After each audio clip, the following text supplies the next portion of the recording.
بسم الله الرحمن الرحيم. ومن أحسن قولا ممن دعا إلى الله وعمل صالحا وقال إنني من المسلمين.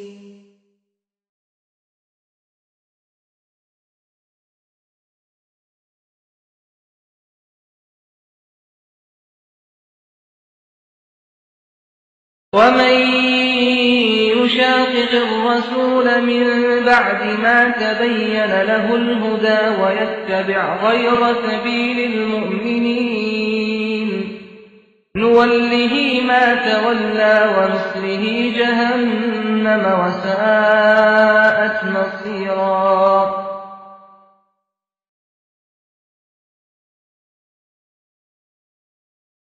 السلام عليكم ورحمة الله وبركاته. إن الحمد لله نحمده ونستعينه ونستغفره ونعوذ بالله من شرور أنفسنا ومن سيئات أعمالنا من يهده الله فلا مضل له ومن يضلله فلا هادي له وأشهد أن لا إله إلا الله وحده لا شريك له وأشهد أن محمدا عبده ورسوله. يا أيها الذين آمنوا اتقوا الله حق تقاته ولا تموتن إلا وأنتم مسلمون.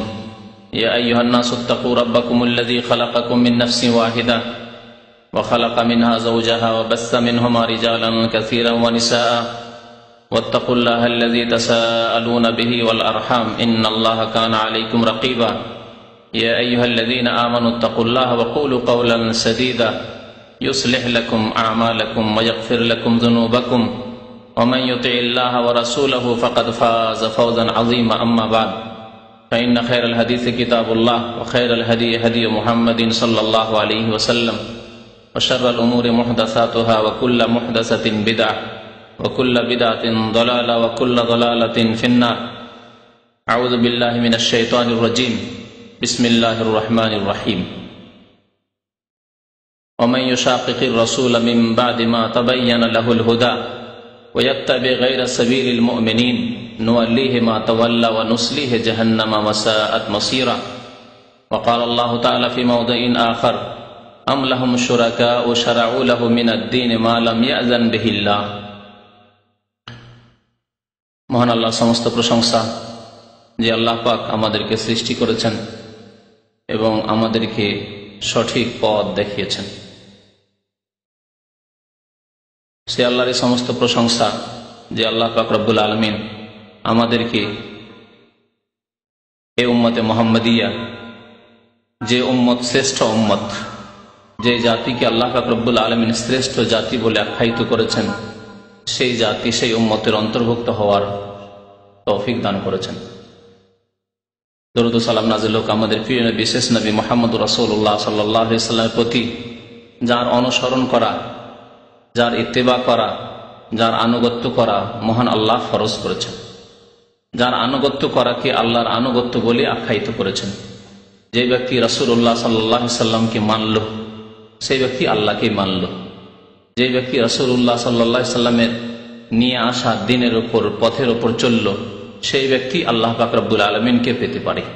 এই হচ্ছে সিরাতে মুস্তাকিম, সরল সহজ পথ, যেই পথের কামনা করার জন্য, চাওয়ার জন্য দোয়া করার আদেশ প্রদান করেছেন আল্লাহ পাক রব্বুল আলামিন প্রত্যেক নামাজে। ইহদিনাস সিরাতাল মুস্তাকিম আল্লাহ শিখিয়েছেন। এমন এক দোয়া যে দোয়া ছাড়া নামাজ কবুল হয় না, অর্থাৎ সূরা ফাতিহা ছাড়া নামাজ হয় না। যে সূরা ফাতিহা আমরা 5 ওয়াক্তের প্রত্যেক রাকাতে দোয়া করার জন্য আদিষ্ট হয়েছি। দোয়া করতে হয় আমাদেরকে যে আল্লাহ আমাদেরকে সিরাতে মুস্তাকিম দেখাও, সহজ সরল পথ, সোজা পথ, নবী করিম সাল্লাল্লাহু আলাইহি সাল্লামের নিয়ে আসা পথ, যেই পথের উপর তিনি চলেছেন, তার সাহাবায়ে কেরাম খোলাফায়ে রাশিদিন চলেছেন, তাবেঈন তাবা তাবেঈন চলেছেন, মুসলিমগণ যারা সৎ কর্মশীল তারা চলেছেন, সেই পথ আমাদেরকে দেখাও। সিরাতাল লাযিনা আন'আমতা আলাইহিম, পুরস্কৃতদের পথ, যাদেরকে পুরস্কার দেওয়ার আল্লাহ তুমি ঘোষণা করেছো, সেই পথ। আল্লাহুম্মা সাল্লি আলাইহি আল্লাহুম্মা বারিক আলাইহি।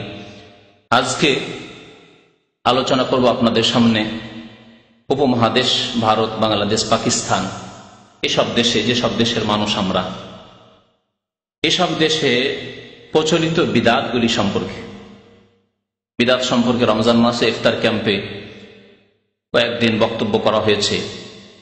তবে কয়েকটি ওয়াদা করেছিলাম ইফতার ক্যাম্পের ভাইদের কাছে যে প্রচলিত বিদাত, যে বিদাতগুলি আমাদের ঘরে ঘরে রয়েছে, আমাদের গ্রামে গ্রামে শহরে মানুষের মধ্যে প্রচলিত রয়েছে, এই বিদাতগুলি সম্পর্কে, বিদাতগুলিকে চিহ্নিত করার জন্য, শনাক্ত করে দেওয়ার জন্য, যাতে করে মানুষের জন্য বিদাতকে চেনা সহজ হয়ে যায়, ওই বিদাতগুলির কথা উল্লেখ করব।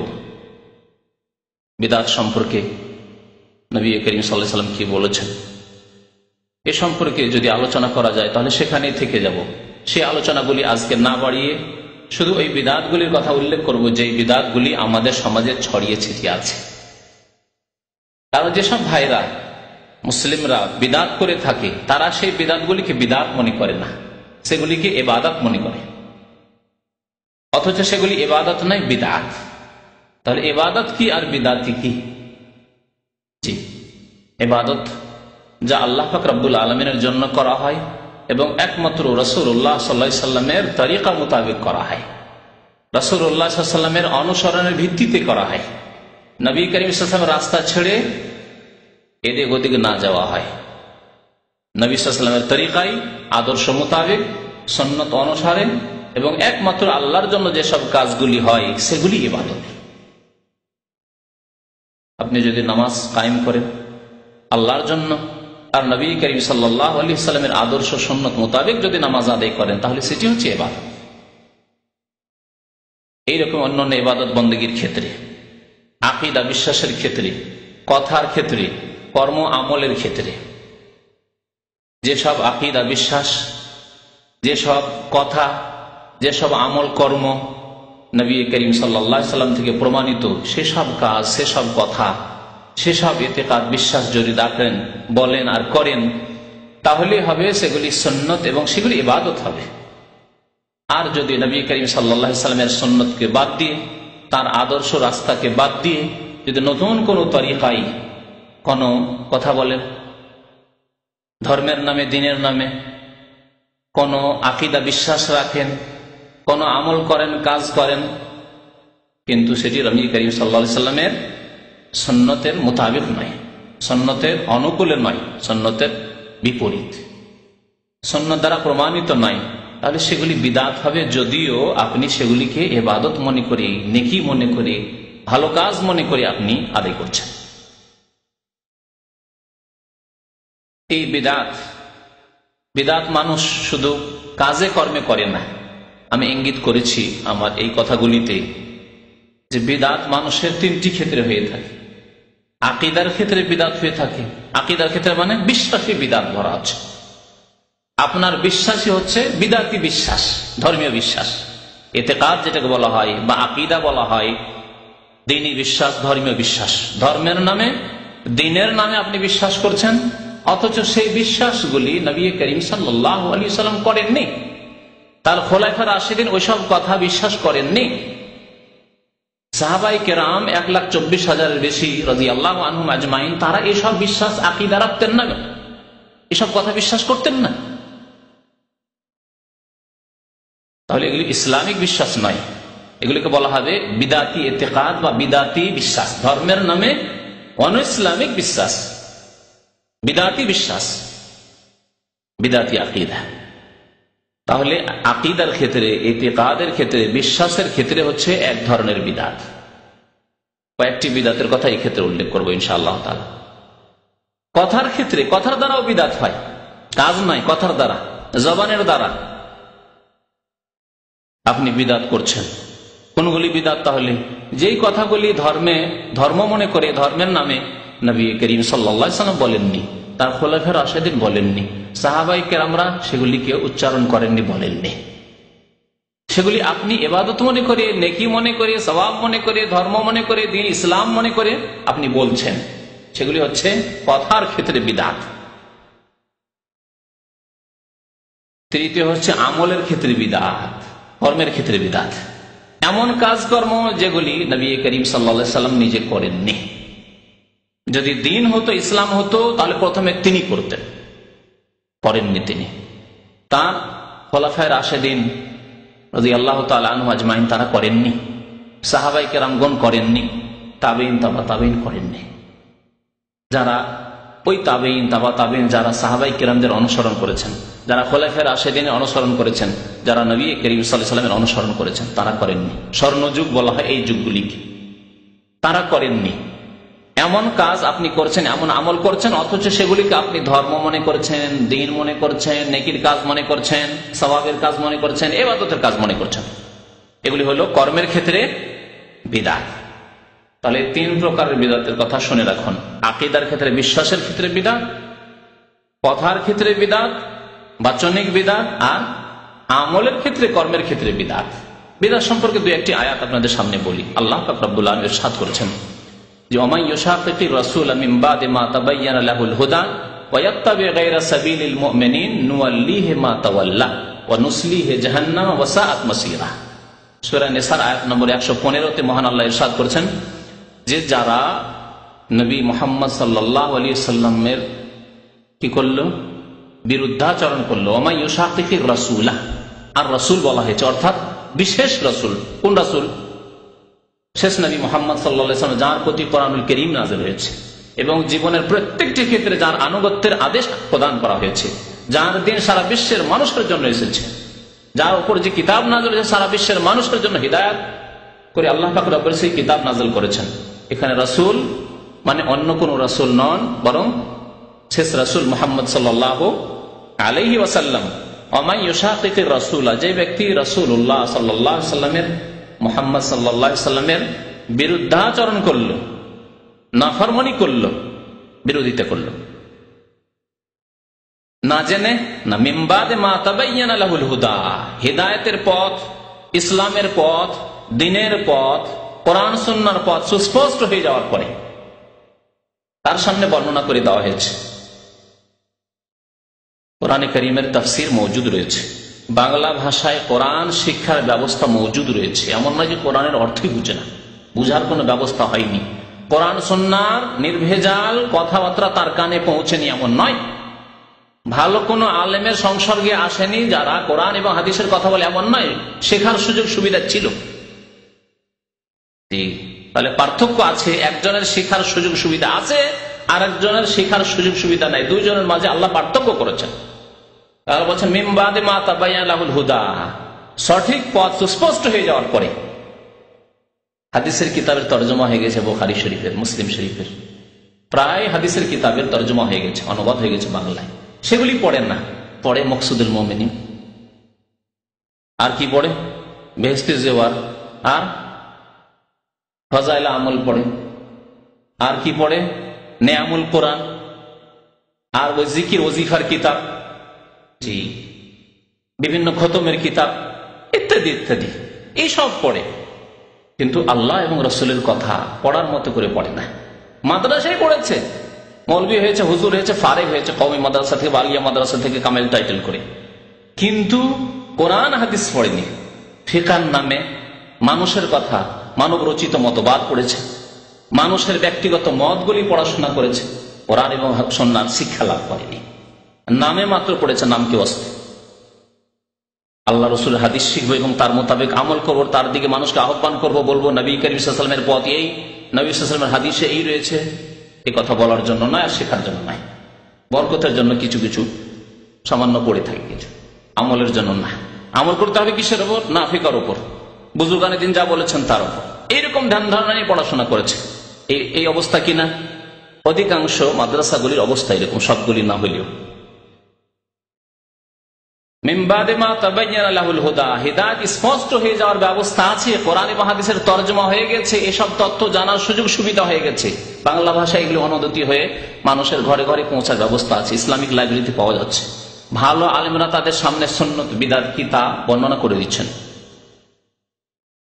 মিন বাদি মা তাবায়্যানা লাহুল হুদা ওয়া ইয়াত্তাবি গায়রা সাবিলিল মুমিনিন, রাসূলের বিরোধিতার কথা আল্লাহ উল্লেখ করলেন, আর তারপরে মুমিনদের রাস্তা ছাড়া অন্য কোন রাস্তার অনুসরণ করলো। আল্লাহ বলছেন ওয়া ইয়াত্তাবি গায়রা সাবিলিল মুমিনিন, তো মুমিনদের রাস্তা, মুমিনের কোন রাস্তা হচ্ছে আদর্শ রাস্তা, মুমিনের আদর্শ রাস্তা কোন মুমিনদেরকে বলা হয়েছে?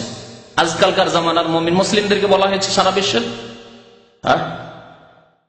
যারা আদর্শ মুমিন, এই উম্মতের আদর্শ মুমিন সাহাবায়ে কেরাম খুলাফায়ে রাশিদিন 1 নম্বর। এবং সেই যুগে এই আয়াত নাযিল হচ্ছে। আয়াত যখন নাযিল হচ্ছে তখনকার মুমিন কারা? আমরা ছিলাম, বিদাতিরা ছিল, কবর মাজার পন্থী ওরসওয়ালারা ছিল, কাওয়ালি গায়ওয়ারা ছিল, ছিল না। পীর মুরিদের বয়াত করে তারা ছিল, তারা ছিল না। তাহলে মুমিনিন কাদেরকে বলা হয়েছে? কোরআন নাযিল হওয়ার যুগে যারা মুমিন ছিলেন তারা হচ্ছেন একমাত্র সাহাবায়ে কেরাম। তাহলে এখানে আল্লাহ রাসূল সাল্লাল্লাহু আলাইহি ওয়াসাল্লামের সাথে সাহাবায়ে কেরামদের অনুসরণের কথা বলা হচ্ছে। যদি আপনি সঠিক পথে থাকতে চান তাহলে মুমিনদের রাস্তাকে ফলো করবেন, আপনি মুমিনদের রাস্তা, মুমিনগণের রাস্তার অনুসরণ করে নেব। আর যদি এর ব্যতিক্রম হয়, ওয়াত্তাবি গায়রা সাবিলিল মুমিনিন, মুমিনদের রাস্তা ছাড়া অন্য কোন রাস্তার অনুসরণ যদি আপনি করেন, রাসূলের নাফরমানি হলো, আর সাহাবায়ে কেরাম মুমিনগণের রাস্তা ছাড়া অন্য কোন রাস্তা অবলম্বন করা হলো, অনুসরণ করা হলো, তাহলে আল্লাহ কি করবেন? এইরকম মুসলিমদেরকে নুআল্লিহি মা তাওয়াল্লা, আল্লাহ বলছেন যেদিকে চলে যেতে চাইবে সেদিকেই যেতে দেবো আমি, যেদিকে ফিরতে চাই সেদিকে ফিরিয়ে দেবো আমি। বিদাতের দিকে যেতে চান, মুরিদ হতে চান আপনি পীর সাহেবের, জি, আপনি সুফিবাদে বিশ্বাসী হতে চান, আপনি ওরসের মেলায় যেতে চান, আপনি কবরে সিজদা করতে চান, চাদরও চড়াতে চান, আপনি বিদাতের রাস্তা অবলম্বন করতে চান, সাহাবায়ে কেরাম খোলাফায়ে রাশিদিনের রাস্তা ছেড়ে দিয়ে, নুআল্লিহি মা তাওয়াল্লা, যেদিকে যেতে চাইবে সেদিকে আমি ফিরিয়ে দেব। ওয়া নুসলিহি জাহান্নাম, শেষ পরিণাম কি করব? জাহান্নামে প্রবিষ্ট করব, জাহান্নামে দাখিল করব। যেদিকে যেতে চাই বাধা আল্লাহ দেবেন না। ওয়ালাউ শাআ আল্লাহ হাদাকুম আজমাইন, আল্লাহ জবরদস্তি করে হিদায়াত করতে চান না মানুষ, তাহলে পরীক্ষাই থাকবে না। স্বাধীনভাবে ছেড়ে দিলে পরীক্ষা করা যাবে, আর যদি বাধ্য করে দেন তাহলে পরীক্ষা হবে না দুনিয়ার ক্ষেত্রে। তেমনি আল্লাহ পাক রব্বুল আলামিন বাধ্য করে যদি হিদায়াত করতেন, আল্লাহ সৃষ্টিকর্তা বাধ্য করে দিতেন, পাথরের মতো, যেখানে ফেলে দেওয়া হয়েছে পাথর সেখানেই থাকবে পাথর, এইরকম আমাদেরকে আল্লাহ করে দেন। স্বাধীনভাবে ছেড়েছেন, এখন ভালো রাস্তা ধরছেন না ধরছেন, আপনার মধ্যে খারাপ গুণ আছে, ভালো গুণ আছে, খারাপ গুণকে আপনি দমন করেন আর ভালো গুণকে আপনি বৃদ্ধি করেন, এ হচ্ছে আপনাকে আল্লাহর আদেশ। আপনি নবীর তরিকা ধরেন, সাহাবায়ে কেরামের রাস্তা ধরেন, আর বড়দের রাস্তার নামে বিদাতি রাস্তা ছাড়েন, সব রাস্তা ধরিয়েন না। নুসলিহি জাহান্নাম, না হলে জাহান্নামে আমি ঢুকিয়ে দেব। ওয়াসাআত মাসিরা, আর বড়ই খারাপ পরিণাম হবে, পরিণাম খুব খারাপ হবে শেষ। তাহলে বিদাতীদের সম্পর্কে আল্লাহ পাক রব্বুল আলামিন কত সতর্কবাণী উচ্চারণ করেছেন, কিভাবে সাবধান করেছেন। নবীর রাস্তা ছেড়ে দিয়ে সাহাবায়ে কেরামের রাস্তা ছেড়ে অন্য কোন রাস্তা অবলম্বন করবে না। এই আয়াত নিয়ে যদি যারা বিদআত করে থাকে তারা যদি গবেষণা করতো যে নবীর রাস্তা ছাড়বো না আর সাহাবায়ে কেরামের রাস্তা ছাড়বো না, এখন আপনার প্রত্যেকটি সমস্যার ক্ষেত্রে, প্রত্যেকটি আমল কর্মের ক্ষেত্রে, প্রত্যেকটি আকীদা বিশ্বাসের ক্ষেত্রে, প্রত্যেকটি কথার ক্ষেত্রে আপনি যাচাই বাছাই করুন যে নবী করিম সাল্লাল্লাহু আলাইহি ওয়াসাল্লাম এরকম জিকির করেছেন, ওরস লাগিয়েছেন, কবর পাকা করেছেন না নিষেধ করেছেন। জি, পীর মুরিদের বায়াত হয়েছে সাহাবায়ে কেরামদের যুগে। প্রত্যেক প্রশ্ন আপনি নিজে উঠান, তোলেন প্রশ্ন, আর এই প্রশ্নের উত্তর নেন নবী করিম সাল্লাল্লাহু আলাইহি ওয়াসাল্লাম এবং সাহাবায়ে কেরামের জামানা থেকে উত্তর নেন আপনি, যদি আপনি জ্ঞানী হন। তাহলে জ্ঞানীদেরকে আল্লাহ দাওয়াত দিয়েছেন, বারবার করে আহ্বান করেছেন, তোমরা নিজের জ্ঞান দিয়ে কাজ নাও, তোমরা জ্ঞান দিয়ে কাজ নাও তোমরা। আল্লাহ পাক রব্বুল আলামিন আরো সতর্ক করেছেন বিদআত থেকে, ইরশাদ করেছেন সূরা শুরার আয়াত নম্বর 21-এ, আম লাহুম শুরাকা, বিদআতীদের সম্পর্কে আল্লাহ বলছেন তাদের কি দেবী দেবতা রয়েছে, তাদের কি উপাস্য রয়েছে, প্রভু রয়েছে কেউ আল্লাহ ছাড়া। আম লাহুম শুরাকা, আল্লাহর কোন আরো অংশীদার কেউ রয়েছে তাদের। শারাউ লাহুম মিনাদ-দীনি মা লাম ইয়াযান বিহিল্লাহ, তাদের জন্য দিন ধর্ম রচনা করেছে আল্লাহ ছাড়া। মা লাম ইয়াযান বিহিল্লাহ, আল্লাহ যেসব কথা কাজের আকীদা বিশ্বাসের অনুমতি দেননি সেসবের রচনা করেছে এবং তাদেরকে সেই ধর্ম দিয়ে দিয়েছে, সেই আকীদা মতবাদ এগুলো দিয়ে দিয়েছে ধর্মের নামে। আল্লাহ ছাড়া আর কেউ আছে নাকি? আছে জিলানি, চিশতি, যাদেরকে এই ক্ষমতা দেওয়া হয়েছে খ্রিস্টান ধর্মের মতো। যে ধর্মীয় গুরু, হিন্দুদের মতো যে ধর্মীয় গুরুরা যা বলবে তাই আমাদেরকে করতে হবে, কারণ তারা গুরু, গুরুজনকে মানতে হবে। এসব কথা কি ইসলামে আছে? না, আল্লাহ এবং রসুলের কথা মানতে হবে। আমলাহুম শুরাকা, তাদের কি শরীক রয়েছে, প্রভু রয়েছে। শারাউ লাহুম মিনাদ-দ্বীন, তাদের জন্য ধর্ম রচনা করে দিয়েছে। মা লাম ইয়াযান বিহিল্লাহ, যার অনুমতি আল্লাহ দেননি, যা কোরআনেও নেই, নবী করিম সাল্লাল্লাহু আলাইহি সাল্লামের আদর্শ সুন্নতে হাদিসেও নেই। না, আল্লাহ দেননি তাহলে, তাই না? তারপরে আল্লাহ বলছেন যে ওয়ালাউলা কালিমাতুল ফাসলি, আল্লাহর পক্ষ থেকে যদি অগ্রিম ফয়সালা না হয়ে যেত যে সারা বিশ্বকে একসাথে আল্লাহ ধ্বংস করে দেবেন না, সারা বিশ্বের মুসলিম জাতিকে একসাথে আল্লাহ ধ্বংস করে দেবেন না, এটা হচ্ছে আল্লাহর ফয়সালা। নবী করিম সাল্লাল্লাহু আলাইহি ওয়াসাল্লাম বলেছেন একটি হাদিসে যে আমার উম্মত কি আল্লাহ পাক রব্বুল আলামিন সারা বিশ্ব থেকে একেবারে একসাথে ধ্বংস করে দেবেন, এটা করবেন না। ওয়ালাউলা কালিমাতুল ফাসল, আল্লাহর পক্ষ থেকে যদি ফয়সালার বাণী উচ্চারণ না হয়ে যেত, ফয়সালার ঘোষণা না হয়ে যেত যে আমি সারা পৃথিবীর মুসলিমদেরকে একসাথে আযাব দিয়ে ধ্বংস করে দেব না, লাকুযিয়া বাইনাহুম, তাহলে তাদের ফয়সালা আল্লাহ করেই দিতেন, তাদের সর্বনাশ করে দিতেন। এই বিদাতের কারণে যে আল্লাহকে বাদ দিয়ে, আল্লাহর কিতাব বাদ দিয়ে, আল্লাহ রসুলকে বাদ দিয়ে অন্যদের রচিত বিধান তারা নিয়ে নিয়েছে। সে রাজনৈতিক ক্ষেত্রে হোক, যারা রাজনৈতিক নেতাদের কাছ থেকে মানব রচিত বিধান দিয়ে দেশ চালাচ্ছে তাদের ক্ষেত্রে হোক, আর ধর্মের ক্ষেত্রে হোক, যে হুজুরজিদের কথা আর পীরদের কথা আর বড়দের কথা, বুজুর্গানের দিনের কথার নামে কোরআন এবং হাদিসের বাইরে তারা কাজকর্ম করে থাকে আর ইতিকাদ রেখে থাকে আর বলে থাকে। আল্লাহ পাক রব্বুল আলামিন সবচেয়ে ক্ষতিগ্রস্ত ওই সব লোকদেরকে বলেছেন। কারা তারা? সূরা কাহফ আয়াত নম্বর 103 এবং 104 মহান আল্লাহ ইরশাদ করেছেন, কুল হাল নুনাব্বিউকুম বিল আকসারিনা আমালা, হে নবী মুহাম্মদ সাল্লাল্লাহু আলাইহি ওয়াসাল্লাম আপনি বলে দিন যে তোমাদেরকে জানিয়ে দেব কি, হাল নুনাব্বিউকুম, তোমাদেরকে জানিয়ে দেব কি ওই সব লোকদের সম্পর্কে যারা আমলের ক্ষেত্রে অধিক ক্ষতিগ্রস্ত, কর্মের ক্ষেত্রে কর্ম করেও ক্ষতিগ্রস্ত। আল্লাযীনা দাল্লা সাইহুম, তারপরে আল্লাহ নিজেই জানিয়ে দিচ্ছেন। জানিয়ে দেব কি বলার পরে আল্লাহ জানিয়ে দিচ্ছেন নবীকে যে তুমি জানিয়ে দাও, মানুষকে, মুসলিমদেরকে জানিয়ে দাও, বিশ্ববাসীকে জানিয়ে দাও, আল্লাযীনা দাল্লা সাইহুম ফিল হায়াতিদ দুনিয়া, পার্থিব জীবনে যাদের মেহনত পণ্ড হয়ে গেছে, যাদের পরিশ্রম বিপথে চালিত হয়েছে। দাল্লা মানে রাস্তা হারিয়ে দেওয়া। মেহনত তো করেছে, পরিশ্রম করেছে, ইবাদত বন্দেগীর নামে ইবাদত তো করেছে, কঠোর মেহনত করেছে, কিন্তু তা বিপথে চালিত হয়েছে, ভুল পথে চালিত। দাল্লা সাইহুম, ভুল পথে চালিত হয়েছে। নামাজ পড়েছে ভুল করে, রোজা রেখেছে ভুল করে, হজ করেছে ভুল করে, উমরা করেছে ভুল করে, জি ভুল করে, সব জিকির আজকার করেছে ভুল করে, ওজিফা পড়েছে সব ভুল করে, সব ভুল। দোয়া করেছে ভুল করে, মাধ্যম ধরে, মাধ্যম ছাড়া আল্লাহ দোয়া কবুল করবেন না, ওসিলা ধরে, মাধ্যম লাগবে। এইভাবে তাদের মেহনত তো হয়েছে, কিন্তু মেহনত গুলি ভুল পথে হয়েছে। দাল্লা সাইহুম ফিল হায়াতিদ দুনিয়া, অথচ তাদের ধারণা, ভুল করা সত্ত্বেও তাদের ধারণা কি, ওয়াহুম ইয়াহসাবুনা আন্নাহুম ইহসিনুনা সুনআ, তাদের ধারণা যে তারা খুব ভালো ভালো কাজ করে দুনিয়া থেকে এসেছে, নেকির পাহাড় নিয়ে কবরে গিয়েছে, এইরকম ধারণা তাদের। বিদাতীদের বাপদাদা মারা গেছে, তাদের ধারণা কি, তাদের বাপদাদা পূর্বপুরুষ সম্পর্কে, যে আমাদের পূর্বপুরুষ বাপদাদা না এত এত ভালো কাজ করে গেছে, এতবার হজ করে গেছে, এত জিকির আজকার করতো, একবারে ফানাফিল্লা হয়ে গেছে, আর কত রকমের যে নেকির কাজ করে গেছে, কত নফল ইবাদত বন্দি করেছে, ফরজ ওয়াজিব সুন্নাত তো করেছে, কত যে গাড়ি নফল ইবাদত করেছে। এই ইয়াহসাবুনা আন্নাহুম ইহসিনুনা সুনআ, খুব ভালো কাজ করে গেছে আর আমরাও ভালো কাজ করছি।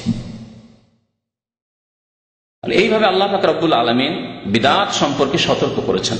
মনে রাখবেন বিদাত সম্পর্কে, যে বিদাত মানে ধর্মের নামে নতুন কাজ, ধর্মের নামে যা নতুন হবে তাই হচ্ছে বিদাত, সে দেখতে ভালো লাগুক আর খারাপ লাগুক। তার মানে ইসলামে বিদাতের কোনো ভাগ নেই, যে কিছু বিদাতে হাসানা মানে কি ভালো, কিছু ভালো বিদাত আছে যে বিদাত হইলেও নতুন হলেও আল্লাহ নবী করেননি, সাহাবায়ে কেরাম করেননি, খোলাফায়ে রাশিদিন করেননি, কিন্তু কাজগুলি সুন্দর, এর নাম হচ্ছে বিদাতে হাসানা। এইরকম এইরকম ভাগ ইসলামে নেই। আল্লাহর নবী করেননি, সাহাবায়ে কেরাম করেননি, অথচ করার উপায় উপকরণ ছিল, তারা করতে পারতেন ইচ্ছা করলে। আল্লাহর আদেশ যদি হতো আর আল্লাহ সন্তুষ্টির রাস্তা যদি হতো তো অবশ্যই তারা করতেন। করেননি তার মানেই ভালো না। আর আপনাকে আদেশ করা হয়েছে আপনি নবীর অনুসরণ করবেন, আগে বাড়বেন না। সূরা হুজরাতের আয়াতগুলো শুরু থেকে পড়ুন এবং তার তাফসীর পড়ুন। আল্লাহ লা তুকাদ্দিমু বাইনা ইয়াদাইল্লাহি ওয়া রাসূলিহি, আল্লাহর আগে বাড়িও না, রাসূলের আগে বাড়িও না। আল্লাহ পাক বললেন না করতে, জানালেন না যেগুলো নেকির পথ, ভালো কাজ, সওয়াবের কাজ, এগুলি হচ্ছে ধর্ম, আল্লাহ জানালেন না, রাসূল জানালেন না, তারপরে আপনি আগে বেড়ে কাজ করা শুরু করেন। না না না, এগুলিও ভালো কাজ, বিদআতে হাসানা, যদিও নতুন কিন্তু ভালো কাজ। এটি কোরআনের এই আদেশ লঙ্ঘন করা নয় কি? আল্লাহর আগে বাড়িও না, রাসূলের আগে বাড়িও না। লা তুকাদ্দিমু বাইনা ইয়াদাইল্লাহি ওয়া রাসূলিহি ওয়াত্তাকুল্লাহ, আল্লাহকে ভয় কর, আল্লাহকে ভয় কর। বিদআত সম্পর্কে সতর্ক করতে গিয়ে নবী করিম সাল্লাল্লাহু আলাইহি ওয়াসাল্লাম কি বলেছেন? কুল্লু মুহদাসাতিন বিদআত, প্রত্যেক নতুন কাজ যা ধর্মের নামে হবে তা হচ্ছে বিদআত। তাহলে কুল্লু বলেছেন কি বলেননি? তাহলে সবগুলি বিদআত। আর যারা ভাগ করে মুসলিম সমাজকে বিদআত করাচ্ছে, যারা বিদআতে হাসানাগুলি করুন, কবরে চাদর চড়ানো বিদআতে হাসানা, জিকির আজকাল যে করছি আমরা সম্মিলিত বিদআতে হাসানা বলবো, সেগুলি প্রচলিত বিদআত যেহেতু উল্লেখ করবো সেই জন্য আর এখন সেগুলি উদাহরণ দিচ্ছি না। যেগুলি করে মুসলিম সমাজের লোকেরা অথচ কোরআনে নেই, হাদিসে নেই, সাহাবায়ে কেরামরা করেননি, খোলাফায়ে রাশিদিন করেন, বলছে এগুলি বিদআতে হাসানা, কারণ আমরা করি, এগুলো ভালো মনে করি, বিদআতে হাসানা। আর বিদআতে সাইয়্যা খারাপ, যেগুলি খারাপ সেগুলি বিদআতে সাইয়্যা। তাহলে খারাপ আর ভালোর মানদণ্ড কি তাহলে শরীয়তে? যে কোন বিদআতকে বিদআতে হাসানা ভালো বিদআত বলবেন আর কোন বিদআতকে খারাপ বিদআত বলবেন? আর জন্মবার্ষিকী পালন করা হচ্ছে, নিজের স্ত্রীর ছেলে মেয়েদের বিবাহ শাদী দিবস পালন করা হচ্ছে, ম্যারেজ ডে পালন করা হচ্ছে, ভালো মনে করে করা হয় না? তারপরে তাতে কিছু গরিব মিসকিনকে খাওয়াবেন, ভালো ভালো খাবার দাবার তৈরি, আশেপাশে গরিব মিসকিন কিছু তো খাওয়াবেন, কিছু তো নেকির কাজ দেখা যাচ্ছে সামনে। এইরকম যুক্তি যদি পেশ করা হয় তাহলে মানদণ্ড কোথায় যে এই বিদআতগুলি ভালো বিদআতে হাসানা না সাইয়্যা খারাপ? কি দিয়ে আপনি ওজন করবেন, মাপবেন কি দিয়ে যে এগুলি ভালো বিদআত না খারাপ বিদআত? কোরআন হাদিস দিয়ে মাপতে হবে। নবী করিম সাল্লাল্লাহু আলাইহি ওয়াসাল্লাম বলেছেন কুল্লু বিদআতিন দালালাহ, প্রত্যেক বিদআত বলেছেন, কতিপয় বিদআত বলেননি, বাদ মানে কিছু, বাদ বলেননি, বলেছেন কুল্লু, প্রত্যেক বিদআত হচ্ছে গুমরাহি পথভ্রষ্টতা। কুল্লু দালালাতিন ফিন্নার, প্রত্যেক ভ্রষ্টতা গুমরাহির পরিণাম হচ্ছে জাহান্নাম। আরো বলেছেন নবী করিম সাল্লাল্লাহু আলাইহি ওয়াসাল্লাম, আবু দাউদ শরীফের হাদিস, এই যে সুন্নতি খুতবা, প্রত্যেক খুতবায় প্রত্যেক বক্তব্যে নবী করিম সাল্লাল্লাহু আলাইহি ওয়াসাল্লাম এই মূল্যবান কথাগুলি বলতেন। আর নবী করিম সাল্লাল্লাহু আলাইহি ওয়াসাল্লাম একবার উপদেশ দিয়ে বলেছিলেন যে যদি তোমরা দীর্ঘদিন বেঁচে থাকো দেখবে ফাসায়ারা ইখতিলাফান কাসীরা, এই জাতিতে এই উম্মতে অনেক মতানৈক্য ইখতিলাফ দেখবে, দলাদলি দেখবে, কন্দল দেখবে, ঝড় বিবাদ দেখবে। ফালাইকুম বিসুন্নতি ওয়া সুন্নাতিল খুলাফায়ে রাশিদিন আল মাহদিন মিন বাদি, আমি বারবার যে খুলাফায়ে রাশিদিনের কথা কেন বলছি? এই হাদিসের আলোকে। সুতরাং তোমরা আমার সুন্নতকে, আমার আদর্শকে মজবুত করে ধারণ করবে। আর খুলাফায়ে রাশিদিন আবু বকর, ওমর, ওসমান, আলী, 4 খলিফা পর্যন্ত, তারপরে কোন খলিফা 100% আদর্শ না, তাদের ভালো ছিল, কিছু ভুল ত্রুটি ছিল। সুতরাং তাদেরকে আর সত্যের মাপকাঠি বলে বলা হয়নি যে অমুক খলিফা অমুক নেতা সত্যের মাপকাঠি, তার অনুসরণ করিও না, তার ভালোগুলি নিয়েও যেগুলি ভুল আছে সেগুলি ছেড়ে দিও। কিন্তু এই 4 খলিফা যাদেরকে খলিফা রাশিদিন বলা হয়, তারা প্রত্যেক ক্ষেত্রে নবী করিম সাল্লাল্লাহু আলাইহি ওয়াসাল্লামের সুন্নতের যেহেতু অনুসরণ করেছেন, তাই তাদের অনুসরণ করতে বলা হয়েছে ওয়া সুন্নাতিল খুলাফায়ে রাশিদিন আল মাহদিন মিন বাদি, আমার পরে যারা হেদায়েত প্রাপ্ত থাকবেন, সঠিক পথের উপর অটল থাকবেন। আব্দু আলী বিন নওয়াজিস মজবুত করে ধারণ করবে, ছেড়ে দেবে না তাদের সুন্নাত। ওয়া ইয়াকুম ওয়া মুহদাসাতিল উমুর, আর তোমরা নতুন নতুন কাজ থেকে নিজেকে বাঁচিয়ে রাখবে। ফাইন্না কুল্লা মুহদাসাতিন বিদআহ, কারণ প্রত্যেক নতুন কাজ ধর্মের নাম। এখানে কুল্লা বললেন নবী করিম সাল্লাল্লাহু আলাইহি ওয়াসাল্লাম, বললেন না?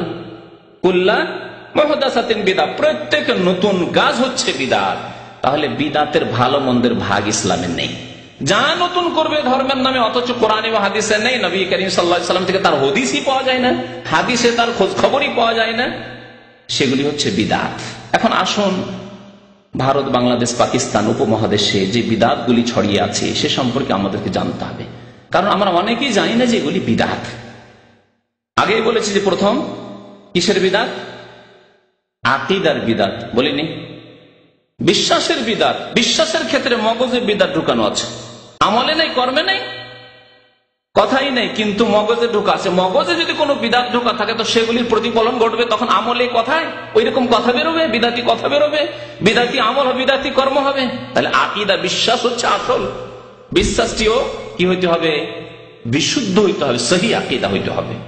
সৌদি আরবে ছোট্ট ছোট্ট কিতাব, কিন্তু সেই কিতাবগুলি পড়লে সহি আকীদা জানতে পারবেন, কারণ কোরআন এবং হাদিস থেকে সংক্ষেপে লেখা হয়েছে আল আকিদাতুস সাহিহা, বিশুদ্ধ খাঁটি নির্ভেজাল আকীদা।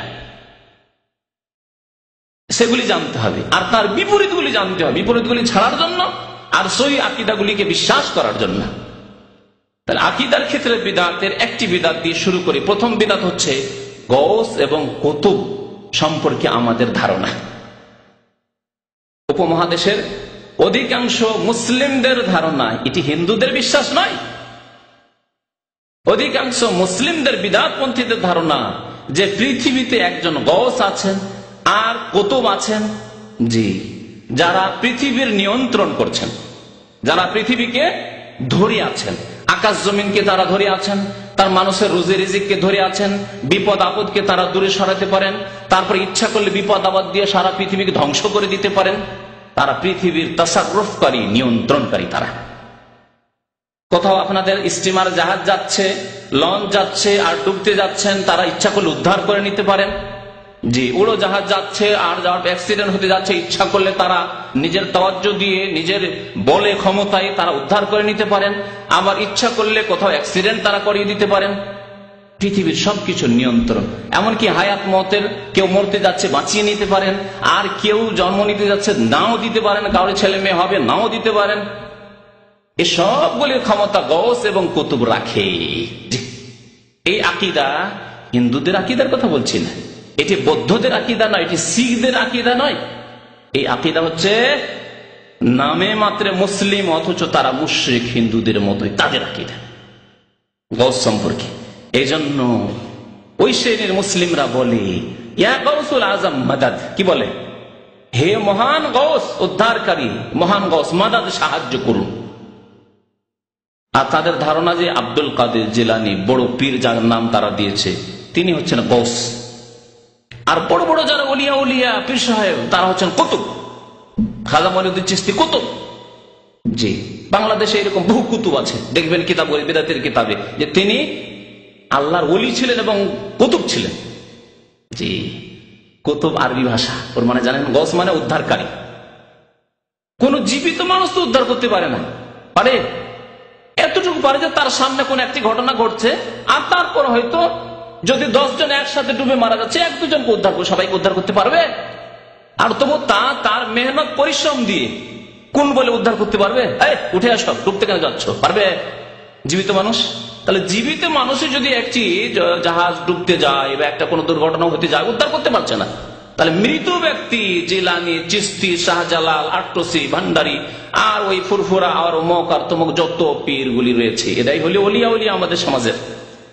এরা গৌস কুতুব, এরা উদ্ধার করতে পারে। কত বড় শিরকি আকীদা! আল্লাহ ছাড়া কেউ উদ্ধার করার মালিক রয়েছে? জীবিতই উদ্ধার করতে পারছে না। আমি জীবিত থেকে আল্লাহ না করে এখানে আগুন লেগে গেলে উদ্ধার করতে পারবো না, তাহলে মৃত ব্যক্তি কি করে উদ্ধার করবে? হ্যাঁ, এই আগুন আল্লাহর আদেশের মতো, কোনই বারদা ঠান্ডা হয়ে যা, আর এই আগুন লেগেছে একবার সাথে সাথে নেমে গেল গৌস আর কুতুবের অর্ডারে। এটা হতে পারে নাকি? এই আকীদাই হচ্ছে ভারত, বাংলাদেশ, পাকিস্তানের অধিকাংশ মুসলিমদের আকীদা। গৌস কুতুব তাদের কিতাবে কিতাবে মজুদ রয়েছে, আর এরই শিক্ষা দেওয়া হয় তাদের প্রতি ধর্মীয় প্রতিষ্ঠানগুলিতে, খানকায়, মাজারে এই শিক্ষাই দেওয়া হয়, গৌস কুতুবের শিক্ষা। এই গৌস কুতুবের শিরকি ইতিকাদ, শিরকি বিশ্বাস, আর তার প্রতিফলন ঘটছে কথা ইয়া গৌসুল আজম মাদাদ, এ কুতুব মাদাদ। বলছিলাম কুতুব মানে কি? কুতুব মানে আপনারা দেখেছেন আটা পিসা চাকি তো দেখেছেন না? মহিলারা আগের যুগে এসব মেশিন টেশিন হওয়ার আগে ঘরে আটা পিসত, জাঁতা, জাঁতার যে মধ্যখানের যেটা থাকে কি বলে, কাঠ, কি বলে ওটাকে? খুঁটি। আচ্ছা, ভুলে গেছি, ছোট কালের কথা। তো এই যে মধ্যখানে আছে যেটা থেমে রয়েছে, ওই জাঁতার চাকিটাকে যদি সেটা না থাকে, ভেঙে যায়, তাহলে জাঁতা গড়ে পড়ে যাবে একদিকে, এক সাইডে চলে যাবে, যেতে দিচ্ছে না, চারদিকে ঠিক ঠিকভাবে নিজ ব্যালেন্সের উপরে ঘোরাচ্ছে, ঠিক না? ওই কাঠটাই যদি এই খোঁটাটা না থাকতো তাহলে কিন্তু তা থাকতো না।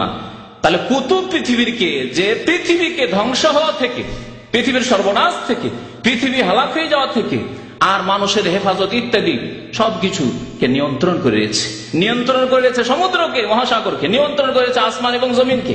অথচ আল্লাহ পাক বলছেন ইন্নাল্লাহা ইউমসিকুস সামাওয়াতি আন তাযুলা। আল্লাহ বলছেন, আল্লাহ পাক নিশ্চয় আল্লাহ পাক রব্বুল আলামিন আকাশকে ধারণ করে রয়েছেন যাতে আকাশ ধ্বংস হয়ে পড়ে যায় না। জি, অ্যাক্সিডেন্ট হয় না, কোন ব্যতিক্রম দেখতে পাচ্ছেন হাজার হাজার বছর থেকে চলে আসে। কোনদিন শুনেছেন মানব জাতির ইতিহাসে কোন গবেষক বলতে পেরেছে পৃথিবী কোনদিন আকাশ ধ্বংস হয়ে পড়ে গেছিল? হ্যাঁ, কিয়ামত যখন হবে তখন হবে, আল্লাহ যেদিন পৃথিবী ধ্বংস করবেন। আর এদের ধারণা যে কুতুব, সেই কুতুব পীর সাহেব কুতুব, বড় পীর হচ্ছে কুতুব। এদের আকিদা, বিদাতি আকিদা একটি বলি, তাসাউফ, সুফিবাদে বিশ্বাসী হওয়া। সুফিইজম হচ্ছে ধর্ম, অথচ সুফিইজম তাসাউফ শব্দটি কোরআনে তো পাবেন না, কোন হাদিসেও পাবেন না, এমনকি ফিকার কিতাবে হিদায়াতও পাবেন না। হানাফি ভাইদেরকে বলছি, ভাইরা আপনাদের সবচেয়ে বড় কিতাব ফিকার কিতাব হিদায়াত, হিদায়াতে তাসাউফের কোন একটি অধ্যায় আছে? ইমাম আবু হানিফার কোন কিতাবে তাসাউফের একটি অধ্যায় আছে? তাহলে এই লোক থেকে, যদিও ফিকার কিতাব আপনার শরীয়তের উৎস নয়, দলিল নয়, সেগুলি যদি কোরআন এবং হাদিসের অনুকূলে লেখা হয়, কোরআন এবং হাদিস থেকে যদি লেখা হয়, তার মোতাবেক হয়তো নেবেন, না হলে নেবেন না, মানুষের কথা সেগুলি। তাহলে কোরআন এবং হাদিসে যেই শব্দ নেই সেটি নিয়ে এত বাড়াবাড়ি কেন, সুফিবাদ ছড়িয়ে কেন রয়েছে মুসলিম সমাজে? সালাতের কথা, নামাজের কথা, সিয়ামের কথা, যাকাতের কথা আল্লাহ কত জায়গায় বলেছেন কোরআনে কারিমে। মুসলিম সমাজে যাকাত নেই, মুসলিম সমাজে নামাজ নেই, এত বেশি যত বেশি সুফিবাদ রয়েছে। সুফিবাদে বিশ্বাসী বিদাতির সংখ্যা এত বেশি নামাজিও নেই মুসলিম সমাজে। অথচ আল্লাহ নামাজের কথা কতবার বলেছেন কোরআনে কারিমে? আছে কোথাও? তাসাউফ আর সুফিয়া এসব কথাবার্তা কোরআনে আছে? কোথাও নেই। এলো কোথা থেকে? তাহলে এগুলি আকীদার বিদাত নয়, যে আল্লাহকে পাওয়ার জন্য, আল্লাহর মারিফত হাসিল করার জন্য, আল্লাহ পর্যন্ত পৌঁছার জন্য তাসাউফে যেতেই হবে, অর্থাৎ কোন এক পীরে কামেলের মুরিদ হতেই হবে তার হাতে বায়াত করে। আর তাসাউফে যেসব ওজিফা দেওয়া হবে সেগুলি নিতে হবে।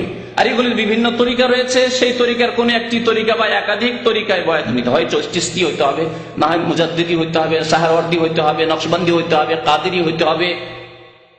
এইসব আকীদা মুসলিম সমাজে আছে না নেই? তাহলে আল্লাহকে পাওয়া যাবে। আছে কোরআন হাদিসে?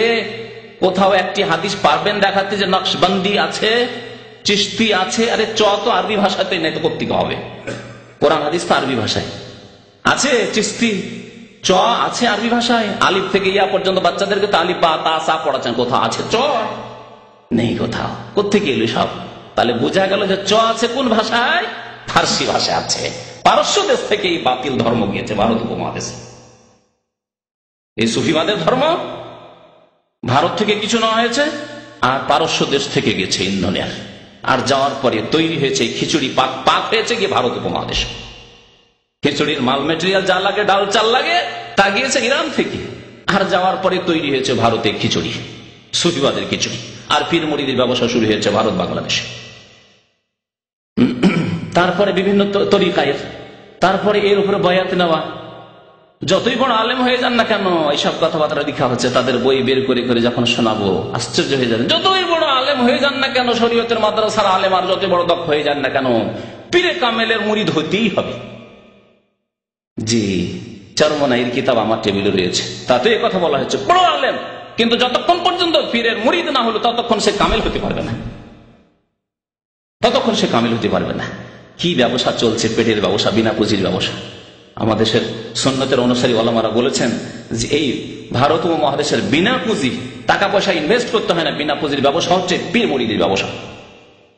কোনো পয়সা লাগে না, বাস ভক্ত কিছু তৈরি করে নিতে হয়, যারা আপনার কেরামতির কথা উল্লেখ করবে, যারা আসছে আপনার কাছে কাস্টমার, তাদের কাছে আমার পীর সাহেবের অনেক কেরামতি রয়েছে। বিদাতি আকিদা হচ্ছে ওলি আউলিয়া সম্পর্কে ভ্রান্ত আকিদা।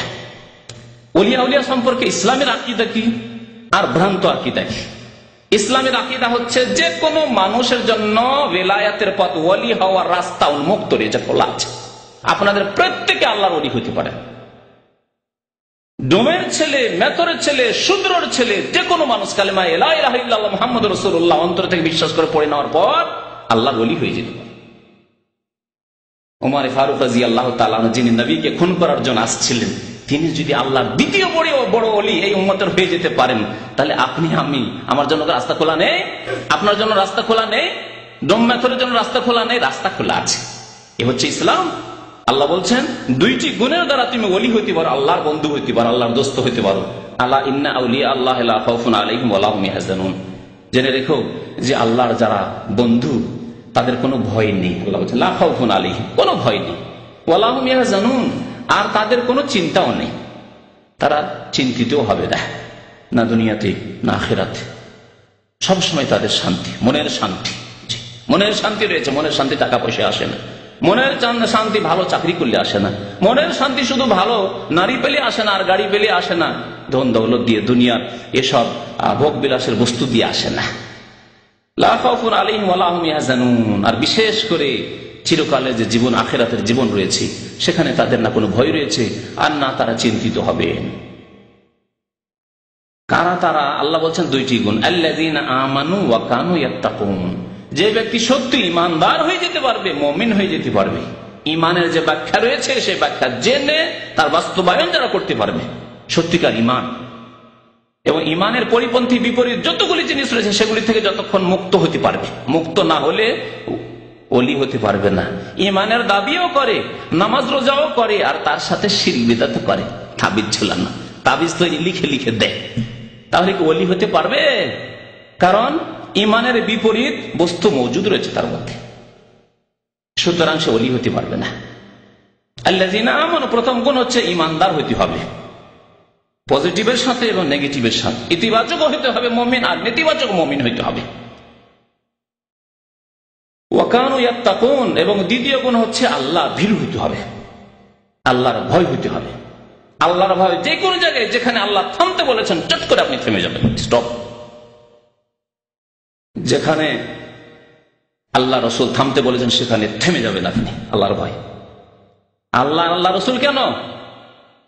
রাষ্ট্রীয় ক্ষমতায় যারা রয়েছেন তারা থামতে বলেছেন, এবং আপনার এবং জনসাধারণ মানুষের স্বার্থ রয়েছে, সেখানে আপনি থেমে যাবেন। একটি সিগন্যালের কাছে দাঁড়ালেন আর সিগন্যাল লাল হয়ে আছে, আপনার যদি তাকওয়া আল্লাহ ভীরুতা থাকে তাহলে আপনি থেমে যাবেন। রাস্তা ক্লিয়ার রয়েছে, সাফ রয়েছে, এদিকেও গাড়ি নেই এদিকেও গাড়ি নেই, কোনো দিকে গাড়ি নেই, তারপরও গাড়ি চালাচ্ছে না, কারণ সিগন্যাল লাল হয়ে রয়েছে। এ হচ্ছে তাকওয়া। তাকওয়ার একটি উদাহরণ দিলাম। কেন? আপনি জানেন যে নবী করিম সাল্লাল্লাহু আলাইহি ওয়াসাল্লাম বলেছেন, ওমান ইউতিল আমিরা, যে ব্যক্তি রাষ্ট্রীয় নেতার আনুগত্য করবে সে ফাকাদ আতানি, সে আমার আনুগত্য করলো। ওমান আতানি ফাকাদ আতা আল্লাহ, আর যে ব্যক্তি আমার আনুগত্য করলো সে ব্যক্তি আল্লাহ পাক রব্বুল আলামিন আনুগত্য করলো। কিন্তু এইরকম জায়গায় অনেক সময় তামাশা দেখি, বসে গাড়িতে বসে বসে, আমি দাঁড়িয়ে আছি, পাশ দিয়ে গাড়ি টান দিয়ে চলে গেল ভোরের সময়, বিশেষ করে বা এমন সময় রমজান মাসে দেখলাম মাগরিব আর ইশার মাঝখানে ইফতার করে আসছি, গাড়ি টান দিয়ে চলে গেল, কারণ এদিক সেদিকে গাড়ি নেই, একটু সুযোগ পেল টান দিয়ে চলে গেল। জি, তাহলে তাকওয়ায় দুর্বলতা। এ তো একটি ছোট উদাহরণ দিলাম। জীবনের প্রত্যেকটি ক্ষেত্রে এক শ্রেণীর লোকেরা সমাজের ভয়ে পাপ করে না। জেনা কেন করে না? সমাজের লোকে খারাপ বলবে, কি হবে, সারা জীবন আমাকে লোকেরা বলবে যে এই লোকটি লম্পট ছিল। মদ খায় না কি জন্য? সমাজে ঘৃণা করবে। জুয়া খেলা না কি জন্য? সমাজে ঘৃণা করবে। কিন্তু বিদেশে চলে আসার পরে এখানে কেউ কাউকে চেনা না, এখানে থাইল্যান্ডে লটারি খেলছে। দেশে করবে না, গ্রামে করবে না, কারণ গ্রামে লজ্জা পায়, বাচ্চা চারা রয়েছে, আত্মীয় স্বজন রয়েছে, বংশ রয়েছে, সমাজ রয়েছে, সমাজকে ভয় করে। হ্যাঁ, এর নাম তাকওয়া। বেঁচে থাকলো পাপ থেকে সে, কিন্তু এর নাম তাকওয়া নাই। বাংলাদেশে গেলে পাপ করে না, কিন্তু এর নাম তাকওয়া নাই। তাকওয়া হচ্ছে ইত্তাকুল্লাহ, আল্লাহকে ভয় করা। যে ব্যক্তি আল্লাহকে ভয় করবে, ইউসুফ আলাইহিস সালামের মতো পাপের সুযোগ পেলেও সে পাপ করবে না। পাপ করেন না এই জন্য যে সৌদি আরবে আইন কানুন খুব শক্ত রয়েছে, যদি ধরা পড়ে যায় বাপি গলা কেটে যাবে, তাহলে এর নাম তাকওয়া না। আপনি জেনা করেন না, কিন্তু আপনার মধ্যে তাকওয়া নেই। আর আরেকজন লোক জেনা করেন শুধু আল্লাহর ভয়, যেখানেই রেখে দেন না কেন, নির্জনেই সুযোগ পাক না কেন ইউসুফ আলাইহিস সালামের মতো, তবু বলবে মাআযাল্লাহ, আল্লাহর পানাহ চাই, আল্লাহর কাছে আশ্রয় কামনা করি, ইন্নাহু রাব্বি আহসানা মাসওয়ায়া, যে আল্লাহ আমাকে এইভাবে লালন পালন করলেন, কূপ থেকে উঠিয়ে নিয়ে আসলেন আল্লাহ পাক রব্বুল আলামিন, সে আল্লাহর নাফরমানি করবো, এরকম সুযোগ পেলেই আমি পাপ করা শুরু করবো, জিনা করা শুরু করবো? হতে পারে না আমার দ্বারা। এর নাম তাকওয়া। তাহলে এইরকম তাকওয়া যখন অর্জন করতে পারবেন তখন আপনি আল্লাহর ওলি হয়ে যাবেন। আপনাকে না টাকা পয়সার প্রলোভন দিয়ে পাপ করাতে পারবে, আর না আপনাকে কেউ চাপ সৃষ্টি করে পাপ করাতে পারবে, আপনার দ্বারা গুনাহ করাতে পারছে না কোন রকম ভাবে।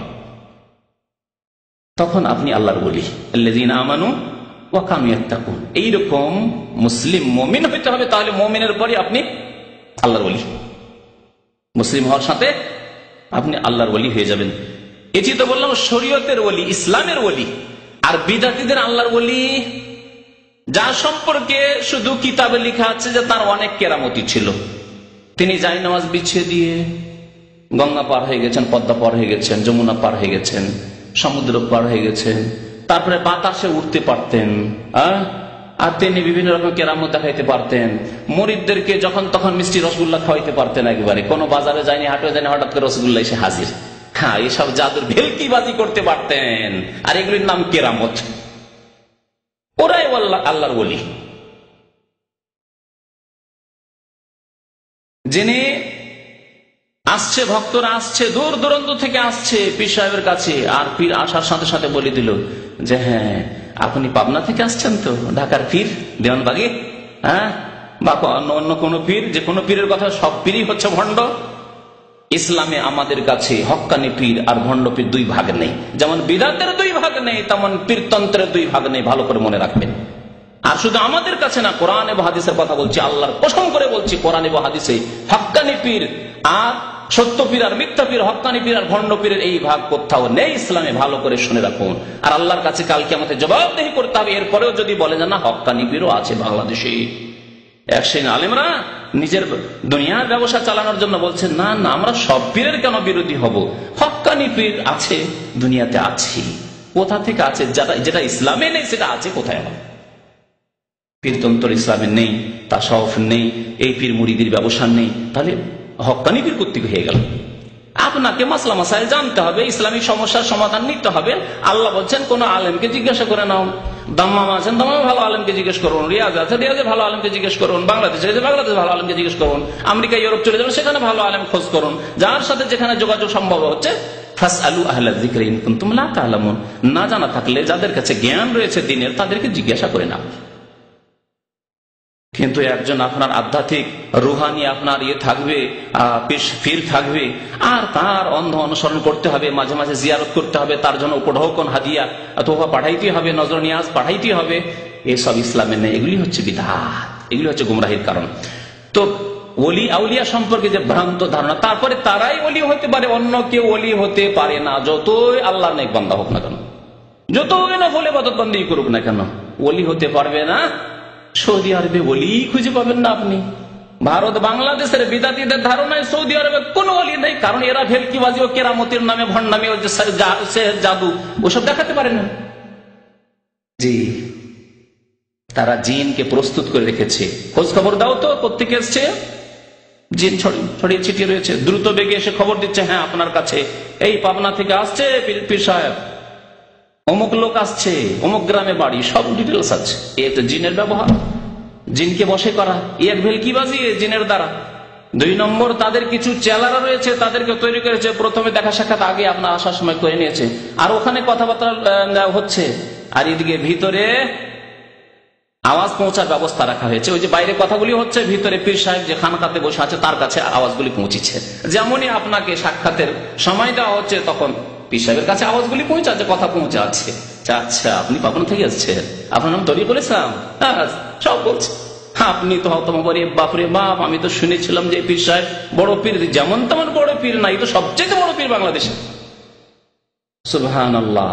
জি, এইভাবে শিরক কুফরিতে নিমজ্জিত করে দেওয়া হচ্ছে মুসলিম উম্মাহকে। তাহলে ওলি আউলিয়া সম্পর্কে ভ্রান্ত বিশ্বাস যে ওলি আউলিয়া বিশেষ লোকেরই হতে পারে এবং তাদের জন্য কেরামতি শর্ত না। 1,24,000 সাহাবাই কেরামের মধ্যে 10-20 জন সাহাবাই কেরাম ছাড়া কারো কেরামতি হয়নি। আর কেরামত মানেই বেশি শ্রেষ্ঠ, এ কথা নয়। তাই যদি হতো তাহলে আবু বকর রাদিয়াল্লাহু তাআলার বেশি কেরামতি হতো, ওমর, উসমান, আলীর কেরামতি বেশি হতো। এবং তাদের হাতে যদি তারপরে ওলি মানে নিয়ন্ত্রণ, পৃথিবীর নিয়ন্ত্রণ রাখতে পারে, নিজের নিয়ন্ত্রণ রাখতে পারছেন না, নিজে শহীদ করে দেওয়া হচ্ছে, নামাজের অবস্থায় ওমর রাদিয়াল্লাহু শহীদ করে দেওয়া হচ্ছে, নিজের হেফাজত করতে পারছেন না, অন্যের কি হেফাজত করবেন তিনি? উসমান রাদিয়াল্লাহু তাআলা আনহুকে কোরআন তেলাওয়াতের অবস্থায় শহীদ করে দেওয়া হচ্ছে, নিজের সুরক্ষার ব্যবস্থা করতে পারছেন না, অন্যের হেফাজত কি করবেন? কিন্তু তারপরেও যাদের অন্তরে আল্লাহ তালা লাগিয়ে দিয়েছেন, খাতাম আল্লাহু আলা কুলুবিহিম, তারা সঠিক কথা বুঝতে পারছেন না। তো পীরদের সম্পর্কে এই ধারণা যে তারাই আল্লাহর ওলি, এই এক ভণ্ড বিশ্বাস আর ভ্রান্ত বিশ্বাস। আকীদার ক্ষেত্রে বিদআতগুলি বলে শেষ করতে পারছি না। দুয়ার ক্ষেত্রে ওসিলা ধারা, মাধ্যম ধারা, যে আল্লাহ সরাসরি, আমরা গরিব মানুষ, মিসকিন, গুনাহগার, পাপী তাপী, আমাদের দোয়া আল্লাহ সরাসরি শুনবেন না, তাহলে কি করতে হবে? ওসিলা ধরে দোয়া করতে হবে, যে আল্লাহ তোমার নবীর ওসিলায় আমার গুনাহ খাতা মাফ করো, বড় পীরের ওসিলায় আমার গুনাহ খাতা মাফ করো, অমুক পীরে কিবলার ওসিলায় গুনাহ খাতা মাফ করো। এই যে কথাগুলি রয়েছে, এগুলি হচ্ছে ভ্রান্ত। এই ইতিকাদ, প্রথমে বিশ্বাস যে ওসিলা না ধরলে, মাধ্যম না ধরলে আল্লাহর কাছে দোয়া পৌঁছে না, ঝুলন্ত অবস্থায় থেকে যায়, আকাশের নিচেই থেকে যায়।